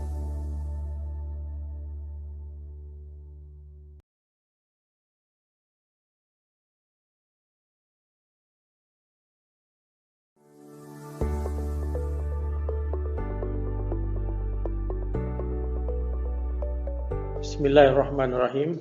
Assalamualaikum warahmatullahi wabarakatuh, and a very good afternoon, ladies and gentlemen. On behalf of Ministry of Transport and Info Communication of Brunei Darussalam, it is my great pleasure to join all of you here virtually today. First of all, I would like to express my appreciation to ASEAN-Korea Center and International Contractors Association of Korea for organizing the 9th ASEAN Connectivity Forum and giving me the opportunity to share Brunei Darussalam's connectivity project within the sector of smart cities. Without further ado, allow me to start my presentation. In 2020, a Digital Economy Master Plan was launched by the Digital Economy Council. Under this master plan, the Council has outlined the vision as Smart Nation through digital transformation. To achieve this vision, its mission is defined as to derive and enhance Brunei Darussalam's socio-economic growth through digital transformation. With that, the strategic outcomes that we want to get from the digital transformation for the socio-economic growth is basically to have a vibrant and future-ready society, a vibrant and sustainable economy supported by technology, and a digital conducive ecosystem that allows everybody to take advantage of the technology. In alignment with the Digital Economy Master Plan 2025's vision, the Ministry of Transport and Info Communication is working closely with the Ministry of Development in overseeing Brunei Darussalam's Smart City Initiative. This is further supported through the establishment of Smart City Steering Committee in 2020, which is co-chaired by the Minister of Transport and Info Communication and the Minister of Development. The members of the Smart City Steering Committee include permanent secretaries from other ministries. The committee's role are: 1, to provide policy and strategic direction on smart city initiatives of Brunei Darussalam; 2, to monitor and assess the progress of smart city initiative of Brunei Darussalam; and thirdly, to ensure alignment in the planning and implementation of smart city project to the Digital Economy Master Plan 2025. On the front, the focus of the Smart City Steering Committee and our Smart City Action Plan is on the utilization of technology for built infrastructure in 5 areas, namely: 1, mobility; 2, utilities, which include water and electrical supply; 3, building and homes; 4, safety and security; and lastly, environment and waste management. The main goal is to further improve the efficiency of services that depend on this infrastructure through the implementation of digital twin. With digital twin, the real-time situational awareness will be further increased, thus allowing the stakeholders to take the necessary actions more proactively. Under the action plan, the committee has identified 3 key projects as the basis for smart city implementation, namely sensor analytics platform, smart lamppost, and smart meter. These projects are utilizing technology platform that is defined in the Digital Economy Master Plan that can drive the nation's digital transformation, such as artificial intelligence and big data, blockchain, and Internet of Things and automation. Going back to the first key project, which is sensor analytics, this project aimed to provide a data analytics platform that uses Internet of Things, IoT, to monitor the country's infrastructure. This includes One, monitoring of infrastructure that ensures access to the basic needs of the public, such as water supply, including water leakage issues that include cause disruptions to the water supply. And also, two, infrastructure monitoring to further strengthen public safety and health, such as water, sewage, and river monitoring for flood monitoring. As a proof of concept, several IoT sensors were installed through Brunei Muara districts, where benefits such as in terms of cost, ease of installation or deployment, and flexibility in usage were identified. In connection with the Sensor Analytics Platform project, a smart lamppost project is also being explored. The smart lamppost project aims to utilize the existing street light poles through retrofitting with technology. For instance, network gateways and other IoT sensors, such as air quality sensors, that will be able to leverage and use by previous sensor analytics platform project. And the usage of CCTV and the visual artificial intelligence that will be able to contribute and facilitate urban management, such as fire detection, garbage detection, traffic management, crowd management, and also crime management. At present, 3 locations have been identified in our capital city, Bandar Seri Begawan, for the launching of the proof of concept, which will see the deployment of 2 lampposts at each location. The third project is Smart Meter, which is a consolidation of electricity and water meters at homes, government buildings, and commercial centers. By using 3G or 4G SIMs, the platform aims to provide benefits such as automatic credit control, detection of electricity and water supply interruption, provision of electricity and water consumption data that will allow customers to control their respective consumptions, and also to allow utility agency to make plans to reduce waste. And apart from that, the smart meter is also expected to resolve the issue of long overdue debt payment. So those are the 3 projects that we are currently embarking on. However, the Smart City Steering Committee is also open to other projects that are not included in our Smart City Action Plan, but is applicable to our Smart City implementation. For any foreign firms that are interested to collaborate in our Smart City project, Brunei Darussalam offers an attractive environment for businesses looking to work together or expand into the ASEAN region. We have a highly favorable tax regime with corporate income tax at a low 18.5%. In addition to investors being able to own up 100% of their businesses, co-partnership is also available with government-linked companies and local private companies. We also have a strong intellectual property regime through the establishment of Brunei Intellectual Property Office, thus ensuring the design and technology of investors are well protected. And foreign companies are also provided with complete facilitation in obtaining their project requirement, as well as through the life of their project. If you're interested to collaborate, we can either go through the public-private partnership route or the foreign direct investment route.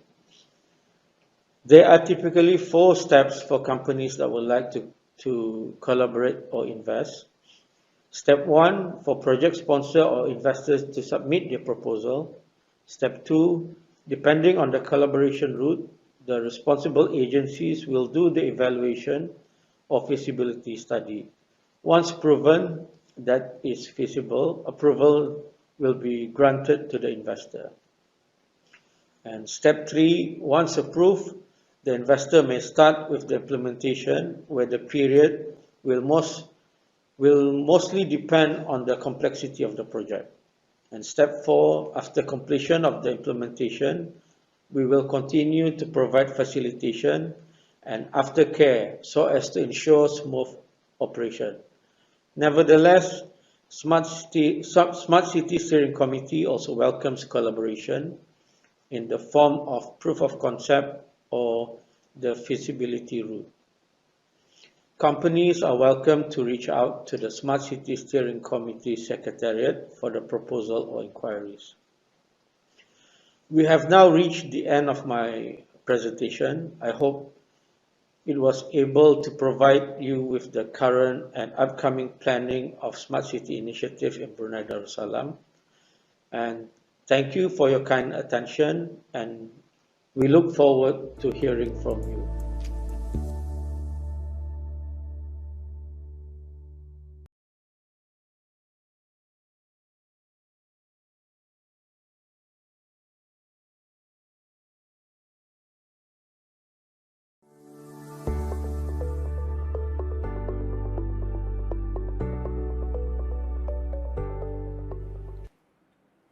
Sawadee krap. Hello everyone, and please accept my belated Happy New Year wishes to all of you. It is a pleasure for me to meet you all here today and to participate in the 9th ASEAN-ROK Connectivity Forum. I am especially delighted to share with you today about the progress of our Smart City Thailand programs and meet with some of you during the one-on-one business meetings to further Thailand's and Korea's collaborative efforts. I'd like to start by introducing myself. My name is Non. I am from Bangkok, Thailand, and I am senior expert in smart city promotion at the Digital Economy Promotion Agency, or DIPA, under which the Smart City Thailand office is located. As senior expert, I am responsible for advancing the smart city ecosystem through my knowledge and expertise in human-centered design and digital technology. Before I begin, I'd like to express my gratitude to my colleagues from the ASEAN-ROK Center for inviting me to participate in this virtual event. I recall vividly the forum in 2019 in Seoul, which was held before the pandemic, during which I met so many people and learned so much about the progress and efforts of Smart City from colleagues from all over the ASEAN region. I regret not to be able to see you in person in Seoul this time, but perhaps another time. I am certain that 2022 will be our year. So let's get started. Smart City is a key component of Thailand 4.0 policy, which is a national agenda, leveraging digital and advanced technologies to drive economic growth and social well-being. In practice, the goal of Thailand 4.0 is to create a value-based economy driven by innovation, technology, and creativity, with a focus on social well-being that leaves no one behind. To achieve this goal, we need new infrastructure as well as digital ecosystem that includes a competitive market and a digital workforce. To put this top-down strategy into effect, we need to combine it with a bottom-up, area-based effort known as Smart City. Before we get into our Smart City strategy, let's take a look at what we are attempting or trying to avoid. This example explains why it is vital to start with citizens. We have learned from the failures of many smart city hopefuls that it all boils down to one major issue, a misalignment of stakeholders. For instance, city leaders and residents' viewpoints. In these illustrations, the parents want the best for their child, so they strive to optimize the experience by purchasing a complex moving mobile for the infant. However, they are ignoring the main point. Why optimize something that has no value? What is then the value, specifically in this case, for the child's point of view? With this understanding, now let's look at how we plan not to make those mistakes and how we plan to make smart cities a reality. It begins on the left and moves to the right with the three keywords: citizen centricity, public-private partnership, and digitalization, which I will return to them in a moment. Many smart city projects fail because they did not consider the approach that worked with these three keywords. The first and most important stage is to recognize the relevance of local demand in fostering a sense of ownership of the smart city program. As a result, we invite towns and municipalities to participate in the Smart City Challenge on their own initiative. These cities will respond to us by working with their residents to create a citizen-centric smart city proposal with 5 components: a vision, an infrastructural plan, a city data platform strategies and operational frameworks, preliminary solutions, and management models. These 5 components have been designed as the minimum viable product, to use a startup term, or the basic building block of successful smart city plans.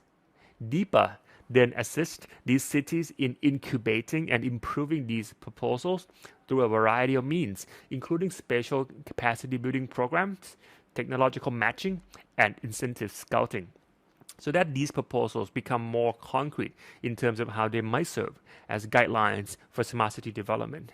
Endorsed projects and cities will be granted Smart City Thailand status, which will result in coordinated support from other ministries as well as other benefits.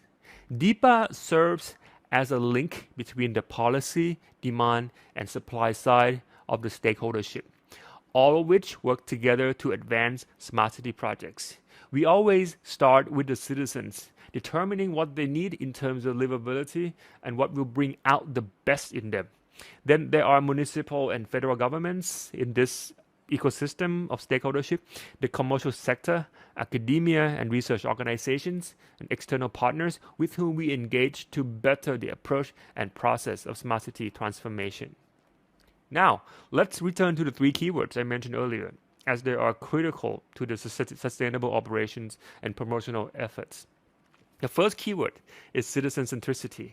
This simply means that the key performance indicator or KPI of a smart city is the well-being of the residents. Because automations and sensors work in the background, citizens benefit from fewer accidents, fewer hospital admissions, and more time to spend with their families because most of the preventable problems have already been addressed. So the first thing first is that KPI for smart city isn't the number of sensors or number of technologies, but the result in the well-being of the citizens. The second keyword is new business model, because most smart city solutions are innovative approaches to open-ended challenges. Their economic models must also be redesigned as well. One of the alternatives suggested in terms of bankability is the so-called public-private partnership or PPP. So if the governments, the public can work with the private companies who have the technology, they can pull together resources and superpower to make interesting projects that have real effects on people's livelihood.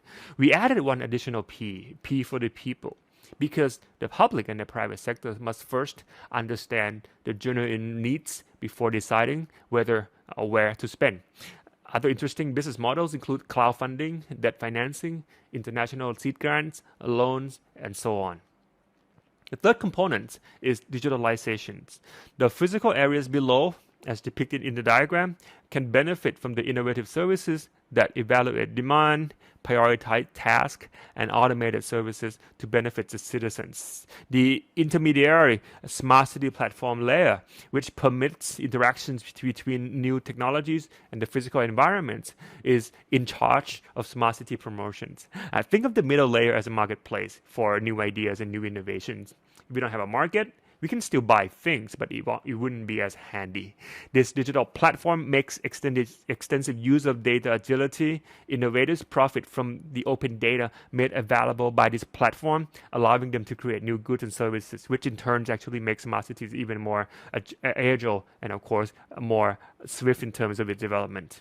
I am delighted to inform that Thailand's Smart City Steering Committee has supported 15 cities for the designations of Smart City Thailand as of the end of 2021. As the list here shows, these cities are spread all over Thailand, from north to northeast, eastern, central, and southern Thailand. Let me discuss a few of them on this list. First, Eastern Economic Corridor, or EEC. It's a new economic cluster on Thailand's Eastern Economic Corridor, which aims at attracting digital global players, firms, and innovators. The Thailand Digital Valleys, which is Thailand's principal digital research and development, and also test beds and investment hub for cutting-edge technology is at the heart of the Eastern Economic Corridor. Thailand's top digital startups and global technology suppliers will collaborate on research, design, and development, as well as business and regulatory planning to catapult Thailand into exponential growth. The government will offer a comprehensive incentive package, including both tax and non-tax incentives. Khon Kaen, it's another important city. Khon Kaen aspires to become a livable metropolis as well as innovative city that connects all economies in the Greater Mekong Subregion, or GMS. Among the notable initiatives are those that maximizes green spaces by utilizing the IoT or Internet of Things technology to manage ecological resources and reduce community trash concerns. The use of IoT sensors to monitor the amount of and conditions of waste, as well as giving complete analytics of the collection route, can streamline this end-to-end waste management process, improving the already world-renowned urban landscape and people's well-being. Khon Kaen will continue to develop an ecosystem for entrepreneurs, particularly small, medium enterprises or SME, and startups in the IoT and digital industries. To enhance the city's medical mobility and MICE, as in meetings, incentives, conferences, and exhibitions, the 3M value proposition, medical and healthcare applications for comprehensive public health services are being created. Moreover, transportation network connectivity via information technology, such as light rail transit, is expected to become a key component of the city's expansion through transit-oriented development, or TOD. Then there's Phuket, a well-known tourist destination with the goal of becoming a sustainable city for tourism, education, innovation, and world-class services. With 42 smart city initiatives, Phuket will have smart city services and solutions in all 7 domains, starting from environment to energy, economy, mobility, people, living, and of course, smart governance. Among these are landmark initiatives such as comprehensive integrations of artificial intelligence-powered closed-circuit camera, or CCTV, to serve as the city's robust security surveillance system. Face and license plate recognition technologies will be deployed concurrently to aid in crime reduction and accident prevention. The promotion of community-based tourism through the Phuket Tourism Information Management System would also help service providers increase demand and attract visitors. There are other digital projects for the surrounding Andaman coast tourism, such as the Andaman Tourism Digital Twin Project, which will help to disperse growth in the region's sustainable tourism economy. Renowned legacy projects, such as the Phuket Smart Bus, will continue to collaborate with novel projects, such as Mobility as a Service or MaaS platforms, to benefit residents and visitors. Aside from projects in well-known locations and provinces, there are strong demands for common solutions in the smart environment, economy, mobility fields. Every city, for example, necessitates a more effective waste management system. Every city also investigates mobility as a service as a potential solution to traffic and air pollution management. Every city, too, must improve its economic well-being by using the platform economy. I believe that you may still have a lot of questions. For those interested in learning more about what we are up to, I'd like to welcome you to read our Smart City Handbook, which we have created in collaboration with our partner, the British Embassy in Bangkok, and the Bangkok-based Living Lab think tank group, the Urban Study Labs. You can acquire it by clicking here, or if you have any questions, please email me anytime. I'll still be here for the one-on-one business meeting and maybe for the conversations which will result in some solutions that we can co-create. So once again, thank you so much for your time. I apologize for not being able to meet you in person in Seoul right now, but please know that my thoughts are always with you, and I look forward to the talk that follows. Please stay safe, stay in touch, and for those of you who are in Seoul, stay warm. Thank you so much. ขอบคุณครับ